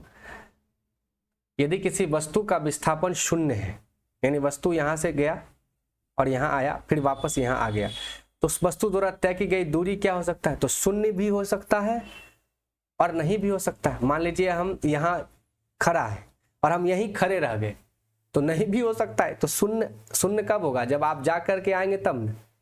तो 0 अथवा 0 नहीं भी हो सकता है। तो ये मत मार दीजिएगा, ये मारिएगा, ठीक है। बड़ा है बेस्ट है। चलिए अब ये क्वेश्चन है, एक गाड़ी का ओडोमीटर क्या मापता है? तो ओडोमीटर मापता है दूरी। क्या मापता है दोस्त? दूरी। और स्पीडोमीटर क्या मापता है?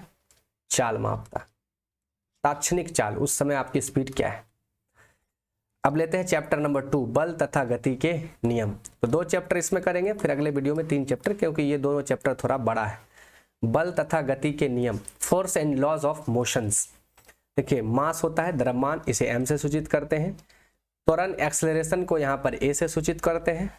फोर्स यानी बल को F से, प्रारंभिक वेग u, अंतिम वेग v, और टाइम को t, संवेग को p, आवेग को i और वेलोसिटी को v। क्लियर है? कुछ फॉर्मूला है, इसे याद जरूर रखिएगा। पहला है संवेग बराबर द्रव्यमान गुने वेग होता है, p बराबर m गुना v, और f बराबर होता है ma मास गुने एक्सेलरेशन, और m बराबर होता है v minus u upon t, और f बराबर p2 माइनस p1 बटा t, जहाँ p प्रारंभिक वेग और p2 अंतिम वेग। आवेग बराबर होता है f इंटू टी यानी फोर्स इंटू टाइम। संवेग संरक्षण का सिद्धांत कहता है m1 u1 plus m2 u2 बराबर होता है m1 v1 plus m2 v2। ये फॉर्मूला आपसे एक क्वेश्चन में रहेगा। चलिए फिजिक्स का है, याद रखिएगा। तो हमारा जो चैप्टर है वही है बल। तो आइए समझते हैं बल क्या होता है। क्या हुआ? कोई दिक्कत आ रहा है? देखो दोस्त, साइंस है बहुत मजेदार। अगर आप 9th में नहीं पढ़े ना, 9th बहुत जबरदस्त चीज है। 9th का चीज ही आपको मिलेगा 11th में। 9th का मैटर आपको 11th में मिलेगा, और 10th का मैटर आपको 12th में मिलेगा। यही कहानी है दोस्त, इसलिए 9, 10th, 11, 12 जो जबरदस्त पढ़ लिया, कंपटीशन की दुनिया में वो छक्का छोड़ा देगा। चलिए आगे बढ़ते हैं। बल। अपने दैनिक जीवन में ऐसा कोई क्षण नहीं होता जिस क्षण किसी न किसी प्रकार का बल का अनुभव हम ना करते हो। वास्तव में बल का अनुभव धक्का या खिंचाव है। Push and pull is called force. धक्का और खिंचाव को बल कहते हैं, ठीक है, धक्का या खिंचाव को बल कहते हैं। जैसे कोई, तो इसकी परिभाषा क्या लिखता है, देखिए क्या कह रहा है, बल वह भौतिक कारण है जो किसी वस्तु पर लगकर उसके स्थान को बदल देता है या बदलने की चेष्टा करता है। अब आप गए शोरूम में, गेट पे क्या लगाए, फोर्स। फोर्स जैसे ही लगाएंगे तो गेट क्या होगा, खुलेगा। और फोर्स लगाते हैं आप एक दिशा में, इसलिए फोर्स यानी बल एक सदिश राशि है, ये भी जान लीजिए। फोर्स दिशा में लगाते हैं, तो दिशा में जैसे ही लगाते हैं तो फोर्स लगाने के बाद गेट की स्थिति क्या होती है, बदल जाती है। तो बल वह भौतिक कारक है जिसके लगने पर उस स्थान को बदल देता है, उस वस्तु को बदल देता है या बदलने की चेष्टा करता है। या सीधा सीधा नॉर्मल भाषा में कहिए तो धक्का या खिंचाव को बल कहते हैं। जैसे आप किसी को धक्का दिए तो उसमें बल लगा, फुटबॉल को एक लात मारे, अब क्या किए, धक्का दे दिए। अब बल के प्रभाव देखिए, इफेक्ट ऑफ फोर्स क्या होता है। बल के कई प्रभाव हैं। पहला है किसी स्थिर वस्तु को गतिशील किया जा सकता है। अगर आपके पास फोर्स है तो कोई स्थिर वस्तु को आप गति में लगा देंगे। जैसे जमीन पर पड़ी गेंद को जब पैर से ठोकर मारा जाता है, अर्थात बल लगाया जाता है, तो गेंद गतिशील हो जाती है। खड़े व्यक्ति को पीछे से धक्का देने पर वो आगे कूद जाता है। आप कोई देखते हैं ना, एक वो निकालता है इंस्टाग्राम पर, कोई लड़का टॉयलेट कर रहा है नदी के किनारे, अब पीछे से आगे कोई एक लात मार देता है, तो व्यक्ति तो खड़ा था, अब मारा एक लात तो गति में आ गया, जाके उसी नदी में गिर जाता है। स्थिर साइकिल पर बल लगाकर उससे गतिशील किया जाता है। ऐसे कई उदाहरण जीवन में हम देखते हैं। तो इस उदाहरण से भी सवाल बना देगा आपको कि कोई स्थिर साइकिल था और वो गतिशील हो गया, तो निम्न में किसका उदाहरण है, तो बल का उदाहरण है। अब गतिशील वस्तु की गति को तीव्र या मंद, जैसे हम किसी स्थिर वस्तु को गति में ला सकते हैं। जैसे ये पेन है, इसको फेंक देंगे तो ये गति में आ जाएगा, लेकिन अगर कोई चीज को अगर उधर से फेंका रहा है तो उसको रोक भी तो सकते हैं। जैसे चिकनी सतह पर लुढ़कती कांच की गोली जब उंगली से बल लगाया जाए तो गोली और अधिक तेजी से लुढ़कने लगती है, यह भी हो सकता है। यानी कि तीव्र या मंद कर सकते हैं। जैसे ढला से कोई चीज उतर रहा है, आप और उसमें हाथ लगा दीजिए। जैसे कोई चीज जा रहा है और कस के आप हाथ में लगा दीजिए और तेज हो जाएगा।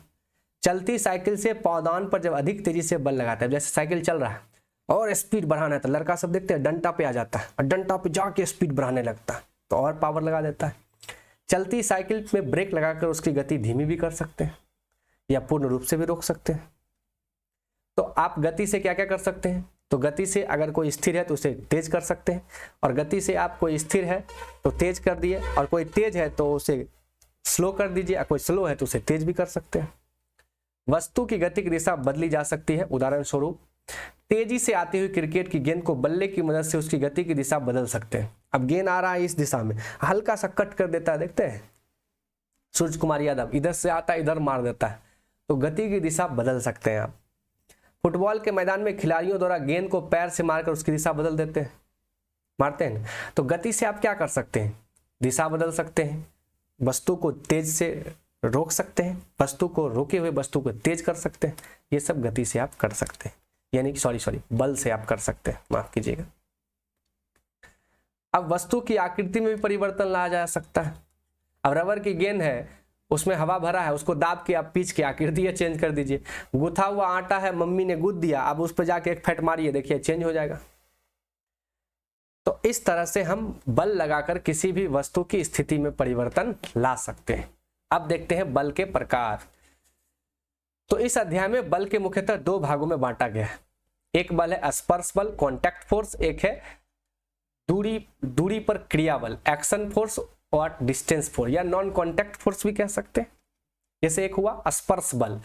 स्पर्श बल का मतलब आप उसके कॉन्टैक्ट होंगे, जैसे कि ये हाथ है तो इसको हम धकेल रहे हैं तो कॉन्टैक्ट हो रहा है, लेकिन पृथ्वी जो हमारे ऊपर बल लगा रहा है उसमें तो कोई कॉन्टैक्ट नहीं है, वो कहीं और है, हम कहीं और है, लेकिन खींच रहा है। तो इसे कहते हैं नॉन कॉन्टैक्ट फोर्स या दूरी पर क्रिया बल। देखिए स्पर्श बल क्या है, जब किसी वस्तु को धकेलने या खींचने के लिए प्राय स्पर्श करना आवश्यक है ना। जैसे पेशीय बल, घर्षण बल इसी में आता है। जैसे आप सड़क पे चलते हैं तो आपका पैर सड़क के साथ घर्षण होता है, तो दोनों एक दूसरे को टच कर रहा है, टच करता है, ठोकर मारते हैं तो टच होता है, हाथ से खींचते हैं तो टच होता है। तो पेशीय बल भी इसका उदाहरण है। जमीन पर चलना, कांटी ठोकना, पैर पे चढ़ना, इस सब में टच हो रहा है। घर्षण बल भी उसी के उदाहरण है, कॉन्टैक्ट फोर्स के, स्पर्श बल के। अब है दूसरा, दूरी पर क्रिया बल। वह बल जो किसी वस्तु को स्पर्श किए बिना आरोपित हो जाती है, जैसे विद्युत बल, चुंबक बल, गुरुत्व बल। अगर आप देखेंगे विद्युत को या चुंबक को, या देखिए विद्युत बल को देखिए या चुंबक को देखिए, कांघी से आप करते हैं और यह स्पर्श नहीं है, लेकिन कागज का दाना उठ करके कांघी में सटने लगता है। ये तो बच्चा में बहुत किए हैं। चुंबकीय बल के बारे में अगर देखिएगा तो चुंबक अगर जैसे ही लगाइएगा तो लोहा अपने आप नाचने लगता है। और गुरुत्व बल तो इसका सबसे अच्छा उदाहरण है कि गाछ पर से देखिए बालक गिर गया, पृथ्वी इसके साथ टच में नहीं है, लेकिन फिर भी पृथ्वी के साथ ये अंदर जा रहा है। इसका मतलब ये नॉन कॉन्टैक्ट फोर्स है, डिस्टेंस पे लगता है। ठीक है, बात समझ में आ गई। तो बल कितने तरह के हैं समझ गए। बल एक भौतिक राशि है, बिल्कुल है। बल एक सदिश राशि है, मैंने पहले ही बताया, कोई दिक्कत, आगे बढ़िए।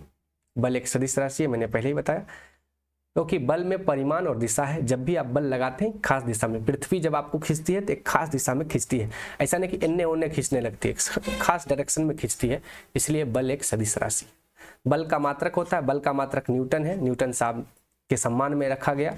इसका सीजीएस मात्रक डाइन है, और एक न्यूटन बराबर होता है 10⁵ डाइन। ये क्वेश्चन पूछ देगा आपसे, इसलिए होशियार, खबरदार, आ रहे हैं फिजिक्स के बादशाह यानी कि न्यूटन साहब। चलिए आगे बढ़ते हैं। अब बात करते हैं परिणामी बल, रिजल्टेंट फोर्स का। परिणामी बल क्या होता है? किसी वस्तु पर लगने वाला वह अकेला बल जो उस वस्तु को एक साथ क्रियाशील अनेक बलों के समान प्रभाव उत्पन्न करते हैं, परिणामी बल कहलाते हैं। जैसे देखिए यहाँ एक F1 बल लग रहा है, F माने फोर्स, F2 लग रहा है, F3 लग रहा है, तीनों मिलके इस पे बल लगा रहा है। ठीक है, तो ये तीनों मिलके जो बल लगा रहा है, इधर जो फोर्स जनरेट होगा उसे कहेंगे परिणामी बल। ठीक है, तो माना कि एक गेंद F1, F2 तथा F3 तीन बल एक साथ क्रियाशील है। यदि तीनों बल एक साथ क्रियाशील होने से उत्पन्न प्रभाव अकेले बल F स्वयं उत्पन्न कर देता है, तो यह अकेला बल F उन तीनों बल के परिणामी बल है। ये तीनों जितना पावर लगाता है वो अकेले लगा देता है इधर से, और बल इधर से, ये जो गेंद है ये इधर से इधर नहीं जाता है, तो इसको कहते हैं रिजल्टेंट फोर्स, परिणामी बल। क्लियर, आगे बढ़ते हैं। अब है संतुलित बल और असंतुलित बल। संतुलित बल क्या होता है? Balanced force. जैसे देखिए इसको कोई इधर से खींच रहा है, कोई इधर से खींच रहा है, कोई इधर से खींच रहा है, कोई इधर से फोर्स लगा रहा है। अब चारों तरफ से खींचेगा, आप ही को बॉडी में रस्सी बांध के चारों तरफ से कोई खींचेगा तो आप खींचेबे नहीं कीजिएगा। इसका मतलब यह है बैलेंस्ड फोर्स, संतुलित बल कहते हैं। ठीक है, इसका उदाहरण कि स्थिर वस्तु को गति में नहीं ला जा सकता है और गतिशील वस्तु को गति में कोई परिवर्तन नहीं ला जा सकता है, इससे स्पष्ट हो जाता है। ठीक है, अब जैसे इस मेज पर रखे किताब को देखिए, एक इधर से खींच रहा है, एक इधर से खींच रहा है, लेकिन ये दोनों कितनों खींचेगा, किताब नहीं खींचेगा क्योंकि दोनों बराबर में खींच रहा है। इसे कहते हैं संतुलित बल। उम्मीद करते हैं कि संतुलित बल आप समझ गए होंगे। अब है असंतुलित बल, अनबैलेंस्ड फोर्स। जब अनेक बल किसी वस्तु पर एक साथ क्रियाशील हो और उनका परिणामी बल शून्य ना हो, तो ऐसे बल को असंतुलित बल कहते हैं। अब जैसे देखिए रस्सी, इसका फोर्स और इसका फोर्स अगर बराबर है तो यहाँ पर फोर्स शून्य हो जाएगा, तो इसे कहेंगे संतुलित। लेकिन नहीं, देखिए ये ऐसे गिर रहा है यानी कि इसने ज़्यादा फोर्स लगा रहा है, और ये व्यक्ति सब खड़ा है इसलिए कम फोर्स है, तो टीम ए के पास कम फोर्स, टीम बी के पास ज़्यादा फोर्स। देखिए यहाँ पर है, इसका मतलब ये खींच ले जाएगा, तो इसको कहते हैं असंतुलित बल। जैसे असंतुलित बल होगा वस्तु उस तरफ जाएगी जिस तरफ फोर्स ज़्यादा लगेगा। अब आते हैं गैलीलियो साहब के प्रयोग पे। गैलीलियो साहब ने क्या प्रयोग किया? उन्होंने देखा, देखिए सर्वप्रथम गैलीलियो ने निष्कर्ष निकाला था कि यदि किसी गतिशील वस्तु पर बल नहीं लग रहा है तो वह अपनी समरूप चाल से अनंत काल तक वस्तु चलती रहेगी। वाह, बहुत अच्छा खोज किया गैलीलियो ने। क्या खोज किया? देखिए कह रहे थे कि जब कोई गतिशील वस्तु है, ठीक है, जैसे मान चलिए ये गतिशील है, जैसे आप दौड़ रहे हैं तो आप तब तक दौड़ते रहेंगे अनंत काल तक जब तक कोई आपको रोकेगा नहीं। क्या बड़ा अजीब बात है? हाँ अजीब बात है। देखिए आप क्यों रुकते हैं, कभी सोचे? या कोई फुटबॉल को जब आप फेंकते हैं या कोई पत्थर आप फेंकते तो वो क्यों रुक जाता है? जब तक उसमें आप एनर्जी दिए हैं वो भागता है, उसके बाद रुक जाता है। इसका मतलब है कोई ना उसे रोकता है। आप एक मिनट के लिए सोच के देखिए, एक फुटबॉल में आप एक किक मारे और अगर वो धरती के कांटेक्ट से नहीं रुके, यानी कि पृथ्वी के गुरुत्वाकर्षण बल से अगर उस फुटबॉल को पृथ्वी नहीं रोकेगी तो कभी फुटबॉल रुकेगा? दूसरा चलते चल जाएगा, धरती पार कर जाएगा। इसी बात का अध्ययन किया था किसने? गैलीलियो ने। उन्होंने क्या किया? इस सिस्टम पर अध्ययन किया। देखिए, ऐसा ढलान पर से अध्ययन किया तो पाया कि यहाँ से चीजें स्पीड में जाती है, यहाँ से भी चीजें स्पीड में जाती है, कोई दिक्कत नहीं है, एकदम बात समझ आ गई। लेकिन जब इस पर अध्ययन किया तो यहाँ भी जब इसको मारा तो ये चीजें आगे बढ़ती गई। लेकिन ये सारा अध्ययन कहाँ हो रहा था? ऐसा जगह जहां पर कोई ग्रेविटेशनल फोर्स ना हो। जहां कोई भी फोर्स नहीं होगा तो वस्तु चलते रहेगी, चलते रहेगी। बात समझ में आ रहा? इस बात का अध्ययन किया था गैलीलियो ने। लेकिन स्वभाव है, गैलीलियो साहब इस बात का अध्ययन करते करते मर गए। निष्कर्षतः वो उतना अच्छा नहीं पहुंच पाए और निष्कर्षतः जो व्यक्ति पहुंचा उसका नाम है न्यूटन। तो न्यूटन ने गति का नियम दिया। जबकि आपने देखा अभी गति के बारे में अच्छे से रिसर्च किसने किया? यहाँ देखिए, गति के बारे में रिसर्च कर रहे कौन? गैलीलियो साहब। कौन रिसर्च कर रहे हैं? गैलीलियो साहब। लेकिन गैलीलियो के प्रयोग से किसी भी चीज में बल लगाने पर वो कितना गतिशील रहता है, इस बात का रिसर्च उन्होंने किया, लेकिन वो निष्कर्षता नहीं पहुंचे और उनकी मृत्यु हो गई। और गजब की बात यह है दोस्त कि जिस साल गैलीलियो की मृत्यु हुई उसी साल न्यूटन का जन्म हुआ। इनफैक्ट कोई कहता है कि उसी दिन हुआ। गति के संबंध में इटली के महान वैज्ञानिक गैलीलियो ने खोज प्रारंभ की। उनकी मृत्यु के पश्चात अंग्रेज वैज्ञानिक सर आइजक न्यूटन ने आगे बढ़ाया। 1686 में प्रकाशित न्यूटन द्वारा लिखित पुस्तक प्रिंसिपिया में उन्होंने गति के 3 नियम दिए। न्यूटन के गति का पहला नियम, दूसरा नियम और तीसरा नियम। तो चलिए देखते हैं इनको 3 नियम कौन कौन दिए हैं। न्यूटन के गति के प्रथम नियम, Newton first law of motion क्या कहता है? प्रत्येक वस्तु विराम अवस्था में या किसी सरल रेखा पर एक समान गति की अवस्था में तब तक बनी रहेगी जब तक कि उस पर कोई बाह्य बल नहीं कार्य करेगा। देख लिए, यही बात कहे थे किन्होंने? गैलीलियो साहब भी तो यही बात करे थे ना, कि यदि कोई वस्तु को हम धकेल दें वो तब तक दौड़ते रह जाएगा जब तक उस पर कोई बाह्य बल नहीं काम करे। तो फुटबॉल को जब आप किक मारते हैं तो उसको पृथ्वी रोकती है अपनी ग्रेविटेशन फोर्स की मदद से। अगर पृथ्वी नहीं रोके ना दोस्त तो फुटबॉल चलते रहेगा। तो न्यूटन का लॉ का पहला नियम यही था और यही नियम बताए थे किन्होंने? गैलीलियो साहब ने। इसीलिए पहले नियम को गैलीलियो का नियम या जड़त्व का नियम कहते हैं। और इसी पहला नियम से बल की क्या निकलती है? परिभाषा, कि जब किसी चीज पर हम फोर्स लगा देते हैं तो वह वस्तु गति में आ जाती है और तब तक गति में रहती है जब तक कि कोई बाह्य बल उस पर कार्य ना करे। तो गैलीलियो की मृत्यु भी उसी वर्ष रहा। देखिए यहाँ लिखा है, न्यूटन ने गति का पहला नियम कहलाता है, लेकिन वास्तव में इसकी खोज गैलीलियो द्वारा की गई।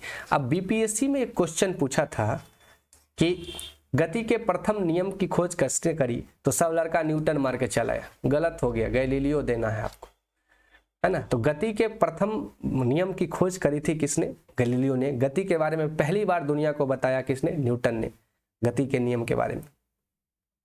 तो न्यूटन का जन्म उसी वर्ष हुआ, इसलिए गैलीलियो के सम्मान में इस नियम को किसका नियम बोला गया? गैलीलियो का नियम या जड़त्व का नियम बोला गया। और इसी से बल की परिभाषा मिलती है। अब ये तीनों सवाल पूछा हुआ है कि न्यूटन के किस नियम को गैलीलियो का नियम कहते हैं? पहला। न्यूटन के किस नियम से जड़त्व का परिभाषा मिलता है? दूसरा क्वेश्चन, ये दूसरा। और जड़त्व का नियम किस, न्यूटन के किस नियम को कहते हैं? तो दूसरे को कहते हैं। अब आप कहेंगे क्या सर ये जड़त्व क्या कर रहे हैं आप?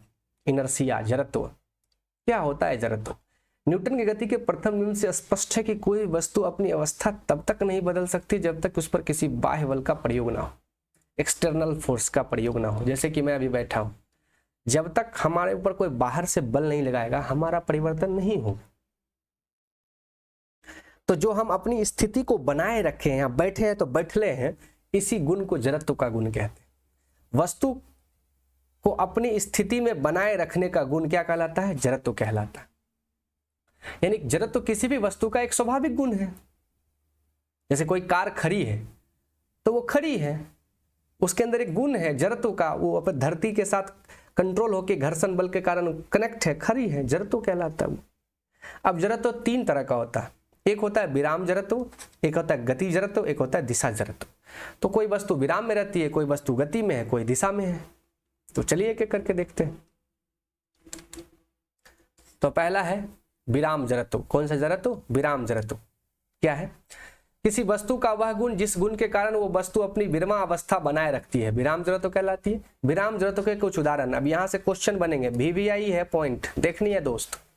जब स्थिर बस अचानक चल पड़ती है तो बस में बैठे यात्री पीछे की ओर झुक जाते हैं। पूछेगा क्यों झुक जाते हैं, वाई बताओ, तो आप कहेंगे सर विराम जरूरतों के कारण झुक जाते हैं। अब आप कहेंगे नहीं समझ आया सर, ये कैसा आप कर रहे हैं, बहुत दिक्कत हो रहा है। हम जानते हैं थोड़ा नहीं समझ आ रहा भाई। देखो होता क्या है, जब आप स्थिर बस में, यानी बस रुका है, आप जाके बैठ गए तो सीट पे बैठे, तो सीट पर जैसे ही आप बैठे तो आपका कमर से नीचे का भाग सीट से चिपक गया, यानी कि सीट पे सट गया, तो वो आ गया विराम में आ गया। लेकिन आपका ये जो कमर से ऊपर का ये जो बॉडी पार्ट है ये तो अलग रहता है। ये कब नहीं होगा, जब आप सीट में चिपक के सीट बेल्ट कस दीजिएगा तब आपका नहीं हिलेगा। इसलिए तो सीट बेल्ट रहता है गाड़ी में, ताकि जब आप धक्का लगे तो आप बाहर निकल जाएंगे शीशा फोड़ के, इसलिए सीट बेल्ट लगाइए। तो शरीर का निचला हिस्सा बस के साथ संपर्क में रहता है, और जैसे ही बस चलती है तो शरीर का निचला हिस्सा तो गति में चली जाती है, बस के साथ संपर्क है तो जेबन करेगा, लेकिन ऊपर का हिस्सा विराम में रह जाती है, इसलिए पीछे जाता है। कमर आगे, गाड़ी आगे, पिछला हिस्सा पीछे, ऊपर का हिस्सा पीछे जाता। देखिए यहाँ लिखा हुआ है, क्योंकि शरीर का निचला भाग बस की सतह के संपर्क में रहता है, बस के गति के साथ गति में आ जाता है, लेकिन शरीर का ऊपरी भाग विराम जरूरत के कारण विराम में ही रह जाता है, इसलिए यात्री पीछे की ओर झुक जाते हैं। आई बात समझ। इसको एक और उदाहरण से समझिए। किसी डंडे के प्रहार द्वारा दरी की धूल झाड़ी जाती है। और अब एक कंबल है, आप देखिएगा अक्सर गांव की महिला को कंबल दीवार पे लटका देगी, वो डंडा से मारेगी, धूल निकलता है, गर्दा उड़ता है ना, ये तो देखे हैं। यहाँ फिजिक्स है दोस्त, फिजिक्स आपके आसपास है, बस आपको दिख नहीं रहा। अब किसी डंडे के प्रहार द्वारा दरी की धूल कैसे झाड़ी जाती है, देखिए। अब दरी में धूल है, जैसे ही आप डंडा मारेंगे तो दरी क्या आ जाएगा, गति में, लेकिन धूल तो वहां बैठा है बेचारा स्थिर से विराम में, तो धूल विराम में और कंबल गति में, तो कंबल पीछे भागेगी, बस धूल आगे गिर जाएगा। बात समझ में आ रहा है, मजा आ रहा है। हाँ, वैसे ही एक क्वेश्चन पूछा हुआ, कांच की खिड़की पर फेंका गया पत्थर का टुकड़ा से कांच चकनाचूर कर देता है, जबकि बंदूक से दागी गई गोली कांच में सिर्फ छेद कर देती है। अब जब पत्थर मारेंगे तो पत्थर का शेप एंड साइज देखिए आप, अचकल ढचकल रहता है, और जब आप उसको मारिएगा तो पत्थर आप उस गति में भी नहीं रहता है और उस शेप में भी नहीं रहता। तो शीशा यानी कांच के साथ पत्थर का संपर्क ज्यादा देर तक हो जाता है, जिस वजह से वो सबको गति में ला देता है, इसलिए देखिएगा कांच छिन्न भिन्न हो जाता है, चरक जाता है। लेकिन जब बंदूक मारिएगा तो एक तो उसका शेप एंड साइज रहता है एकदम नॉर्मल, इतनी स्पीड में रहता है कि जिस जगह सटेगा उस जगह को एकदम तेजी से मारेगा, हिट करेगा, तो बाकी जो कांच है उसको पता ही नहीं चलेगा, क्योंकि वो विराम में है। अब वहां जो बुलेट दगेगा वो कांच बहुत तेजी से आगे भागेगा, इस वजह से उतने उच्छेद हो जाता है। बात समझ रहे हैं, यहाँ पूरा डिटेल्स लिखा है, आप समझ सकते हैं। बात समझे, तो ये क्वेश्चन पूछेगा आपसे। चलिए आगे बढ़ते हैं, मजा आ रहा है। गति जरूरत, अब देखिए गति सेम उल्टा होगा, किसी वस्तु का वह गुण जिस गुण के कारण वो वस्तु एक समान गति अवस्था बनाए रखता है। अब अगर हम दौड़ रहे हैं तो हम चाहते हैं दौड़ते रहें जब तक कि कोई बाह्य बल न काम करेगा। तो चलती हुई बस के अचानक रुकने पर यात्री आगे की ओर झुक जाते हैं। अब जैसे देखते हैं गाड़ी में आप चल रहते हैं, अब मारता है ब्रेक तो कैसे करते हैं, ऐसे ऐसे करते हैं ना, क्योंकि यात्री का जो शरीर का निचला भाग है वो बस की सतह के संपर्क में रहता है, क्योंकि वो गति में रहता है। लेकिन जो शरीर का ऊपर का हिस्सा है, जो ऊपर का हिस्सा है वो भाई साहब हिलते रहता है, इसका मतलब वो गति में। आज जैसे गाड़ी रुकेगा, गाड़ी को रोकिएगा, गाड़ी को रोकने का मतलब गाड़ी विराम में आएगी, तो बॉडी आपका गति में रहेगा, कहेगा हम कहाँ, हम तो चलेंगे आगे। तो इसीलिए तो सीट बेल्ट दिया गया, जब से गाड़ी, जैसे आप गाड़ी में बैठे, गाड़ी गति में, तो आपका कमर का हिस्सा क्या है, गति में है कि विराम में है, ये बताइए। तो कमर का हिस्सा गाड़ी पे बैठा हुआ है तो विराम में है, लेकिन ऊपर का हिस्सा ये हिल रहा है तो गति में है। अब जैसे ही गाड़ी पे ब्रेक लगेगा या एक्सीडेंट होगा तो गाड़ी विराम में आएगी, तो आप फेंका दीजिएगा शीशा के बाहर, इसलिए कहता है सीट बेल्ट लगाओ। सीट बेल्ट लगा करके आप सीट पे पैक हो जाइए, तो सीट भी विराम में, आप भी विराम में, और गाड़ी ठुकेगी भी तो भी विराम में, तो आप बाहर नहीं निकलेंगे, नहीं तो शीशा फोड़ के मुंह निकाल दीजिएगा धमाल 2 जैसा। उसी तरह आप देखेगा, आप चलती हुई बस से बाहर कूदना खतरनाक होता है, क्योंकि बस चल रही है तो बस है गति में, और जैसे ही आप बाहर जाइएगा तो आप आ जाइएगा विराम में, तो गिर जाइएगा।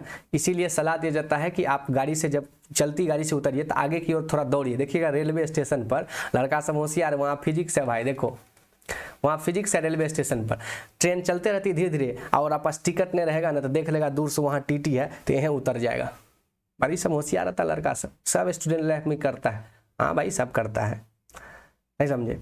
तो क्या करेगा, चलती ट्रेन से कूदेगा और थोड़ा दूर तक दौड़ते रहेगा ट्रेन की दिशा में, क्योंकि अगर वो नहीं दौड़ा तो ट्रेन गति में है, वो बंदा भी गति में है उसका बॉडी, और जैसे ही कूदेगा तो वो आ जाएगा किस में, रेस्ट में, बस उसको पटक देगा। कई बार ऐसी घटना हो भी जाती है। यदि आपको नहीं आता है तो नहीं करिए, नहीं तो गिर पड़ जाएंगे, ट्रेन में कट कूट जाएंगे आप। उसी तरह बस की छत पर रखे सामान को रस्सी से बांध देते हैं, नहीं बांधेंगे तो ब्रेक लगेगा तो सामान उड़ जाएगा, क्योंकि सामान गति में आ जाएगा और गाड़ी रुकेगी, विराम में आ जाएगी। तो ये सारे कारण जो हैं ये फिजिक्स के हैं, विराम और गति के जड़त्व के। बात समझ में आ रहा है? कैरम बोर्ड वाला भी एक एग्जाम्पल आप ले सकते हैं। कैरम बोर्ड खेले हैं, देखिएगा मारिएगा ना तो इस टाइगरवा क्या करेगा, निचला गोटी उड़ा देगा, बाकी सब वैसे ही रह जाएगा। तो ये भी होता है। उसके बाद है दिशा जड़त्व, किसी वस्तु का वह गुण जिसके कारण वो वस्तु अपनी गति की दिशा बनाए रखना चाहता है। अब जिस दिशा में जाता है उसी दिशा में। घूमती हुई साइकिल के पहिया में लगा कीचड़ स्पर्शीय रेखा से उड़ता है। अब जैसे आप देखिएगा आपका साइकिल, अगर साइकिल की दिशा में ही कीचड़ भी उड़ता है। अगर बरसात के दिन में देखिएगा बाइकर चलता है तो जैसे साइकिल सर्कल में घूमता है ना पहिया, तो पहिया में लगा कीचड़ भी उसी दिशा में घूमता है कि नहीं घूमता है? तो पीछे उड़कर आदमी को पड़ जाएगा, क्योंकि ऐसे दिशा में घूमेगा तो इधर पड़ जाएगा। तो इसीलिए हम लोग ले गार्ड, मोडे गार्ड लगाते हैं, मड गार्ड लगाते हैं, कीचड़ रोधी का उपयोग करते हैं। देखते हैं पीछे से ढक देते हैं। मोड गार्ड साइकिल में भी रहता है, बाइक में भी रहता है, सब गाड़ी में रहता है, क्योंकि कीचड़ पड़ जाएगा दूसरा लोग को तो पकटक का मार वो करेगा। सब फिजिक्स है। उसी तरह जब एक पत्थर का टुकड़ा को रस्सी में बांधकर उसे चारों तरफ घुमाया जाता है तो अचानक रस्सी टूट जाती है, तो पत्थर का टुकड़ा स्पष्ट रूप से दूर भाग जाता है। अब ऐसे ऐसे नचाते हैं, रस्सी टूट जाता है तो भाग जाता है कि नहीं भाग जाता है? उसी तरह ये दिशा जड़त्व है। इसको क्या कहते हैं? दिशा जड़त्व। अब आते हैं दूसरा कहानी है द्रव्यमान और जड़त्व क्या होता है। इनर्शिया और मास में अच्छा संबंध है। देखिए द्रव्यमान जितना रहेगा जड़त्व उतना रहेगा, सीधा समझ लीजिए, इतना कहानी पढ़ने से कोई मतलब नहीं। जैसे ट्रेन है, ट्रेन जैसे 1 रुपए का सिक्का है, 5 रुपए का सिक्का है। 5 रुपए का सिक्का थोड़ा मोटा है, उसका द्रव्यमान ज्यादा है, तो द्रव्यमान ज्यादा है तो जड़त्व भी है। जैसे कोई ट्रक खड़ा है, कोई साइकिल खड़ा है, आप देगा ट्रक को धकेलिएगा नहीं धकलाएगा, साइकिल बाद धकला जाएगा। तो कोई भी वस्तु अपने द्रव्यमान के कारण ही जड़त्व पैदा करता है। बस समझ में आ रहा? तो जितना ज्यादा भारी गाड़ी रहेगा, जितना ज्यादा बड़ा रहेगा, उसका जड़त्व उतना ही ज्यादा रहेगा। अब रेलगाड़ी का जड़त्व बहुत ज्यादा रहेगा, अब वही स्कॉर्पियो का जड़त्व बहुत कम रहेगा। बस समझ रहे? वही यहाँ लंबा चौड़ा कहानी है। अब अगर मान के चलिए फुटबॉल ले लीजिए, तो फुटबॉल उसी आकार का एक पत्थर रख लीजिए, तो फुटबॉल वो तुरंत भाग जाएगा, लेकिन पत्थर उसमें द्रव्यमान ज्यादा है, मास ज्यादा है, इसलिए पत्थर में जड़त्व ज्यादा होगा। तो जिस वस्तु का द्रव्यमान जितना ही अधिक होता है उसका जड़त्व भी उतना ही अधिक होता है। यही बात हम आपको समझा रहे हैं, कोई दिक्कत? अब यहाँ कुछ उदाहरण देख लीजिए, बताइए आप, सवाल का जवाब दीजिए। एक रबर की गेंद और उसी आकार का पत्थर, जड़त्व किसका अधिक होगा? पत्थर का होगा, क्योंकि ज्यादा भारी है। एक साइकिल एवं एक मोटरसाइकिल, तो मोटरसाइकिल का अधिक होगा। 5 रुपए का सिक्का एवं 1 रुपए का सिक्का, तो 5 रुपए का सिक्का का जड़त्व ज्यादा होगा, द्रव्यमान ज्यादा तो जड़त्व ज्यादा। अभी क्वेश्चन पूछ देगा आपसे। अब आते हैं न्यूटन के गति का दूसरा नियम। पहला नियम समझ गए? न्यूटन के प्रथम गति नियम से बल की परिभाषा मिलती है, जबकि द्वितीय नियम से बल की माप यानी व्यंजक मिलता है, यानी F बराबर ma। कुल मिलाकर बात यह है कि पहला नियम से आप परिभाषा जान गए, लेकिन यदि हम इस किसी चीज पे बल लगाते हैं तो ठीक है, ये इसमें परिवर्तन होता है। कितना बल लगाते हैं, ये फोर्स कितना लगाएंगे तो परिवर्तन होता है या नहीं होता है, तो इस चीज को जानने के लिए न्यूटन साहब ने सेकेंड लॉ दिया, और सेकेंड लॉ में यही बताया कि बल का व्यंजक यानी माप, कैसे मापेंगे कि कितना फोर्स लगा। तो F बराबर ma उन्होंने एक सूत्र बताया, उस सूत्र को बताया। देखिए यहाँ पर कहता है किसी संतुलित बल द्वारा वस्तु में उत्पन्न किया गया त्वरण उस वस्तु पर आरोपित बल के सीधा समानुपाती होता है तथा वस्तु के द्रव्यमान के व्युत्क्रमानुपाती होता है तथा त्वरण की दिशा बल की दिशा में होती है। ये क्वेश्चन आया हुआ है, ठीक है। तो न्यूटन साहब ने तो प्रूफ करके बताया, देखिए यहाँ पर यही बताया, F बराबर ma, A बराबर F/m, यानी कि त्वरण जो होता है वो बल के व्युत्क्रमानुपाती होता है, किसके, द्रव्यमान के, जबकि जो बल होता है वो मास यानी द्रव्यमान और त्वरण के समानुपाती होता है, ठीक है। तो F बराबर फोर्स यानी m बराबर मास और इंटू A बराबर एक्सेलरेशन यानी त्वरण। अतः किसी वस्तु पर आरोपित बल उस वस्तु के द्रव्यमान और त्वरण के गुणनफल के बराबर होता है। ये क्वेश्चन आया हुआ है, ठीक है दोस्त। चलिए, बल का ऐसा ही मात्रक क्या होता है, किलोमीटर पर सेकंड स्क्वायर या न्यूटन होता है। 1 न्यूटन 1 केजी द्रव्यमान की वस्तु का 1 मीटर पर सेकंड स्क्वायर के त्वरण उत्पन्न करने के लिए आवश्यक बल का परिमाण 1 न्यूटन होता है, ठीक है। आगे बढ़िए। अब इसी दूसरे नियम से पैदा हुआ संवेग और आवेग। तो देखिए, संवेग क्या होता है, मोमेंटम क्या होता है, किसी गतिशील वस्तु का विशेष गुण है जो उस वस्तु के द्रव्यमान और वेग के फल पर निर्भर करता है। किसी वस्तु के द्रव्यमान और वेग के गुणनफल को उस वस्तु का संवेग कहते हैं। यानी किसी वस्तु के द्रव्यमान यानी मास कितना है और उसके अंदर वेग यानी कि वेलोसिटी कितना है, उसको गुना करेंगे तो आएगा हमारे पास संवेग यानी कि मोमेंटम। इसे P से सूचित करते हैं, m गुना भी करेंगे आ जाएगा संवेग। कोई दिक्कत, ये एक सदिश राशि है, कोई दिक्कत। संवेग के पद में न्यूटन का द्वितीय नियम आता है, यानी कहेगा न्यूटन के द्वितीय नियम से हमें क्या प्राप्त होता है, तो संवेग प्राप्त होता है, ठीक है। यहाँ पर इसका पूरा डिटेल्स परिभाषा है कि किसी वस्तु के संवेग में परिवर्तन की दर उस वस्तु पर लगाए गए असंतुलित बल का सीधा समानुपाती होता है, बिल्कुल, तथा संवेग में परिवर्तन उस दिशा में होता है जिस दिशा में बल का कार्य होता है। तो P बराबर हो जाता है m गुना v, मोमेंटम यानी कि मास गुने वेलोसिटी, तो निकल जाता है मोमेंटम यानी कि संवेग। बल का व्यंजक कैसे प्राप्त करते हैं, ये तो मैंने बता ही दिया। बल का व्यंजक के लिए एक फॉर्मूला दिया है न्यूटन साहब ने और उसका गणितीय रूप है F बराबर ma, तो सीधा यही याद रखिए। तो न्यूटन के सेकेंड लॉ से हमें मिलता है बल की परिभाषा नहीं, बल का व्यंजक मिलता है, बल का माप मिलता है, जिसे हम कहते हैं F बराबर m इंटू a, मास गुने एक्सेलरेशन, ठीक है। कोई दिक्कत, आगे बढ़े, चलिए आगे बढ़ते हैं। अब दूसरा जो थॉट्स आता है न्यूटन्स के दूसरे नियम के कारण, वो है आवेग, इंपल्स। आवेग क्या होता है, जब किसी वस्तु पर बहुत कम समय अंतराल के लिए कोई बल आरोपित की जाती है तो बल को आवेग महत्वपूर्ण हो जाता है। जैसे एक बल्लेबाज गेंद पर प्रहार करता अथवा हॉकी खिलाड़ी हॉकी स्टिक द्वारा गेंद पर प्रहार करता, अतः आवेग को निम्नलिखित रूप से परिभाषित किया जा सकता है। किसी वस्तु पर आरोपित बल एवं बल के कार्य करने के समय के गुणनफल को उस बल का आवेग कहते हैं। नहीं समझे, देखिए आवेग क्या होता है, जैसे देखिए होता है किसी खास समय में जो हुमच के फोर्स लगाता है उसे आवेग कहते हैं। जैसे मान लीजिए हम अपने गाल पे थप्पड़ मारे, ऐसे ऐसे ऐसे मारे, दोनों में अंतर है। ये जो लगा थप्पड़ वो खास समय में लगा, बहुत कम समय में, तो बहुत कम समय में बहुत अधिक बल का जब प्रयोग हो जाता है तो उसे आवेग कहते हैं। क्या कहता, आओ आओ आओ आओ बेग, आई जो बेग, वही बात है।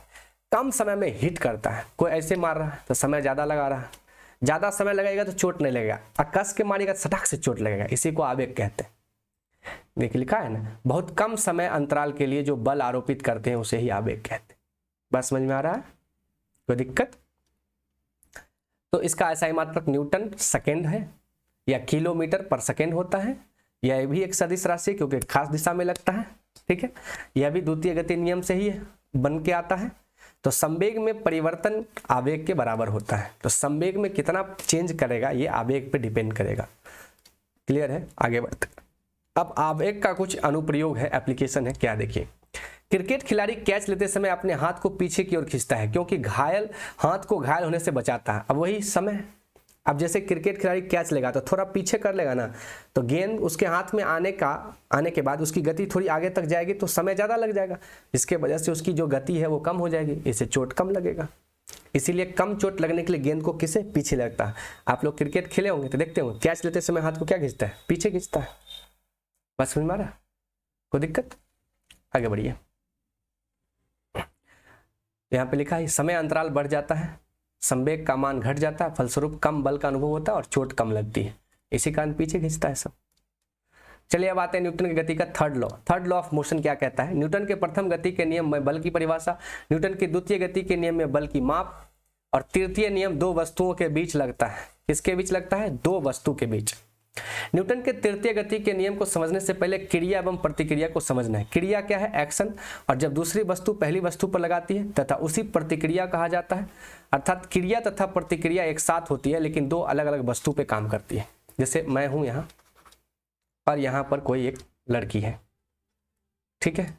अब ये जो लड़की है, मान लीजिए बदमाशी कर रही है, तो मैंने हाथ उठाया, एक चाटा इसके गाल पर दे दिया, तो मैं जो मारा वो एक्शन है और इसके गाल से मेरे हाथ पर भी कुछ चोट लगेगा। अब चूंकि गाल मुलायम है, हाथ का जो चमड़ा है वो तनी हार्ड है, तो हमको लगेगा कि उसको मारे, उसको चोट भी लगेगा, लेकिन उसका गाल भी मेरे हाथ पे मारेगा।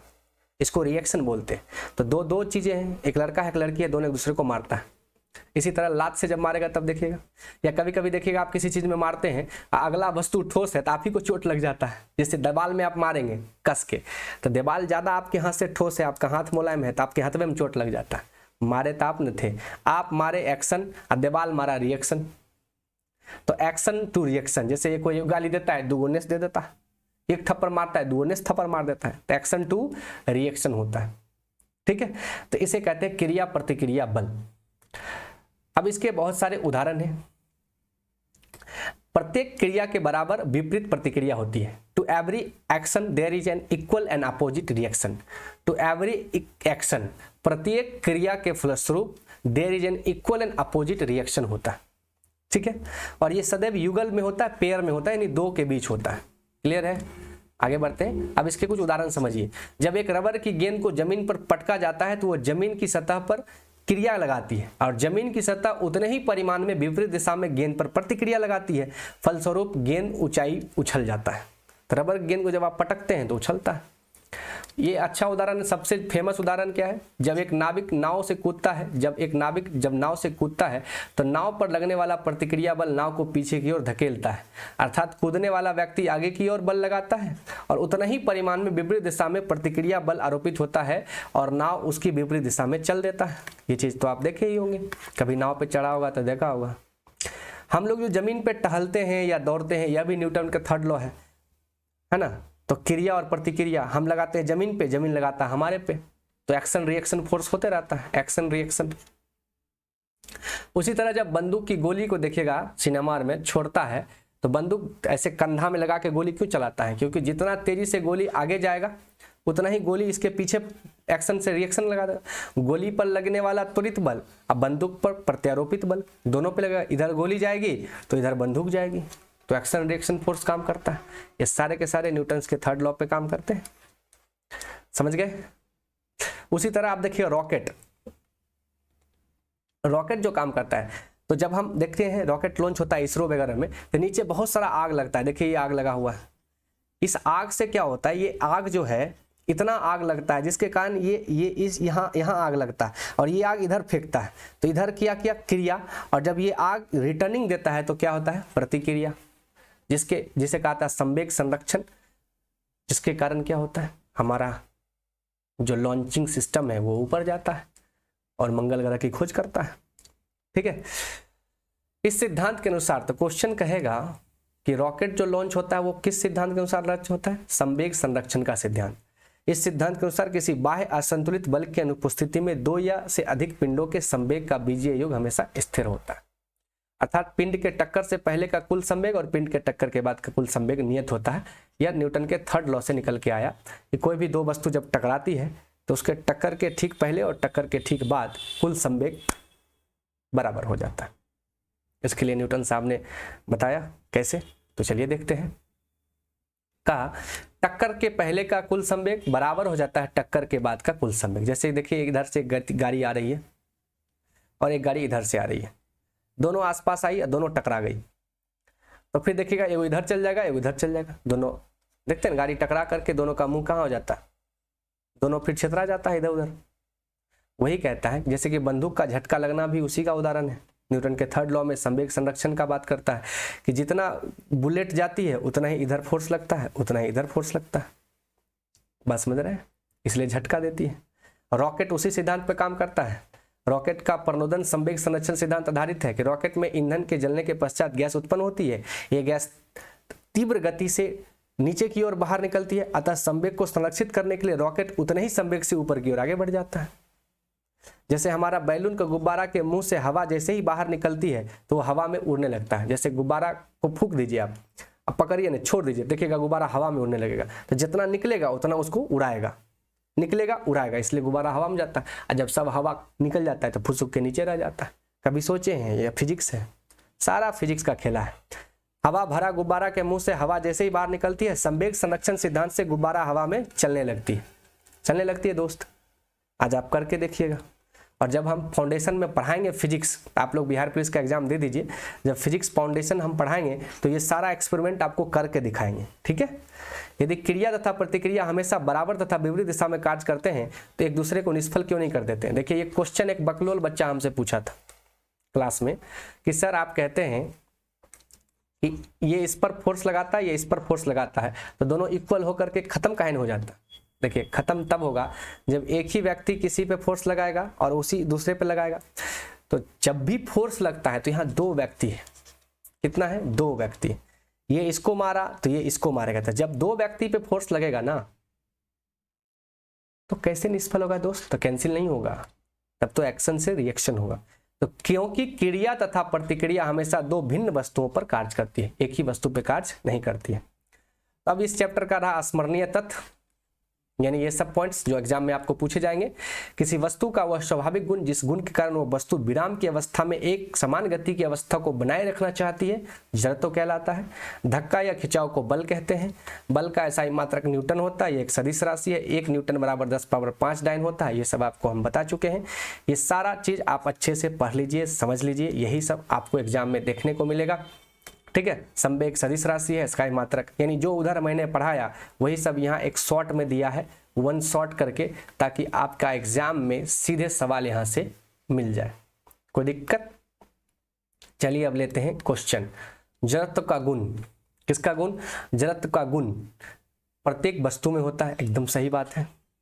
कोई दिक्कत? आगे बढ़िए। अब बनाइए, तीसरा नंबर बनाइए। न्यूटन किसका मात्रक है? बल का मात्रक है दोस्त।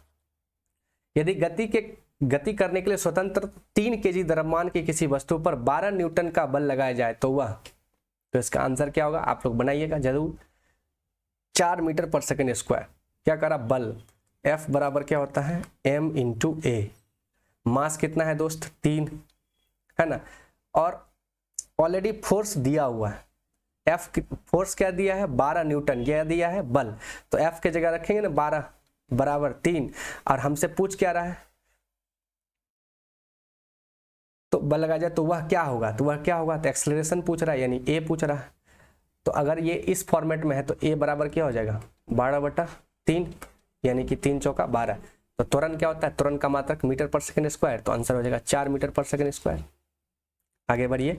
30 न्यूटन का कोई बल 5 kg पर किसी वस्तु पर 2 सेकंड का कार्य करती है तो उसका वस्तु का त्वरण क्या होगा? ये आप लोग बनाइएगा, हम आंसर बता देते हैं। 6 मीटर/सेकंड² बना के देखिए। 1 न्यूटन किसके बराबर होता है? 6, यानी 1 kg मीटर/सेकंड² के बराबर होता है। आगे बढ़िए। जब किसी वस्तु की गति त्वरित होती है तो क्या होता है? त्वरित होगी तो इसका मतलब कोई ना कोई बल उस पर कार्य कर रहा है, ठीक है। त्वरित होगी तो कार्य कर रहा है ना भाई, एक्सेलरेशन काम कर रहा है उस पर। आगे बढ़ते हैं। चलिए, गति करने के लिए स्वतंत्रता पूर्वक किसी वस्तु पर कोई बल लगाया गया, यदि बल का परिमाण तथा वस्तु का द्रव्यमान ज्ञात हो तो न्यूटन के दूसरे नियम से हम वस्तु का क्या बता सकते हैं? तो न्यूटन के दूसरे नियम से हम बता सकते हैं कि वस्तु का त्वरण क्या है, क्योंकि हमारा फॉर्मूला था F बराबर m × a। तो मास है तो क्या पता कर सकते हैं? त्वरण a। किसी गतिशील पिंड का संवेग व्यक्त किया जाता है, बिल्कुल व्यक्त किया जा सकता है, द्रव्यमान गुने वेग से, वेलोसिटी × मास। आगे बढ़ते। यदि किसी वस्तु का पर कोई बाह्य बल लग रहा हो तो वस्तु बल की दिशा में त्वरित हो जाती है। इस प्रकार उत्पन्न त्वरण वस्तु के क्या हो जाता है भाई साहब? तो समानुपाती होता है, हमने आपको पढ़ाया है। किसी गतिशील पिंड का वेग आधा करने से उसका संवेग क्या हो जाएगा? किसी गतिशील पिंड का वेग अगर आप आधा करेंगे तो संवेग भी क्या हो जाएगा दोस्त? आधा हो जाएगा, क्योंकि संवेग किस पर निर्भर करता है? वेग पर। अगर वेग कम करेंगे तो संवेग भी कम होगा। न्यूटन की गति के तीसरे नियम के अनुसार क्रिया के प्रतिक्रिया में संबंध बल क्या है? हमेशा एक ही वस्तु पर, विभिन्न वस्तुओं पर, हमेशा भिन्न वस्तुओं पर लगे, परिमाण बराबर किंतु। अरे भाई अभी आपको पढ़ाया हमेशा भिन्न भिन्न वस्तुओं पर लगने चाहिए। आगे बढ़ते हैं। किसी पिंड पर एक बल का कार्य, किसी पिंड पर एक बल कार्य करता है। यदि पिंड पर क्रियाशील बल और पिंड का द्रव्यमान ज्ञात हो तो न्यूटन की गति का दूसरा नियम मदद करता है पता लगाने में। क्या मदद करता है न्यूटन का नियम भाई साहब? तो तुरंत पता लगाने में मदद करता है, क्योंकि F बराबर क्या है? न्यूटन का दूसरा नियम कहता है m इंटू ए। देखते हैं, कंसेप्ट पढ़ लिए, फटाफट क्वेश्चन बन रहा है। द्रव्यमान के नीचे के संबंध से प्राप्त होता है, द्रव्यमान के नीचे के संबंध से क्या प्राप्त होता है दोस्त? बल या त्वरण प्राप्त होता है। m का F और a सब उसी में घुमा फिरा के सवाल पूछ रहा है। जिस गुण के कारण कोई पिंड अपने विराम अवस्था को बनाए रखता है उसे कहते हैं जड़त्व। 1 किलोग्राम भार कितना होता है? 9.8 न्यूटन। ये क्वेश्चन भी आई है। रॉकेट किस सिद्धांत पर? संवेग संरक्षण पे। अब आप भूलेंगे यानी तो रटते रहिए। तो ये था फिजिक्स का पहला वीडियो। बस कुछ ही देर बाद फिजिक्स का यानी क्लास 9 का दूसरा वीडियो लोड होगा, जिसमें पूरी फिजिक्स खत्म हो जाएगी। कुल 5 चैप्टर है, जिसमें से 2 हमने करा दिए, 3 और बचा हुआ है। यदि आपको सब अच्छा लगा, बढ़िया लगा तो वीडियो को लाइक कीजिए, चैनल को सब्सक्राइब कीजिए और बेल आइकन को हिट कीजिए ताकि सभी लेटेस्ट अपडेट आप तक मिलते रहे। जबरदस्त तैयारी कीजिए। मिलते हैं जल्द ही अगले वीडियो में। तब तक के लिए नमस्कार। अपना और अपनों का ख्याल रखिए। जय हिंद, जय भारत।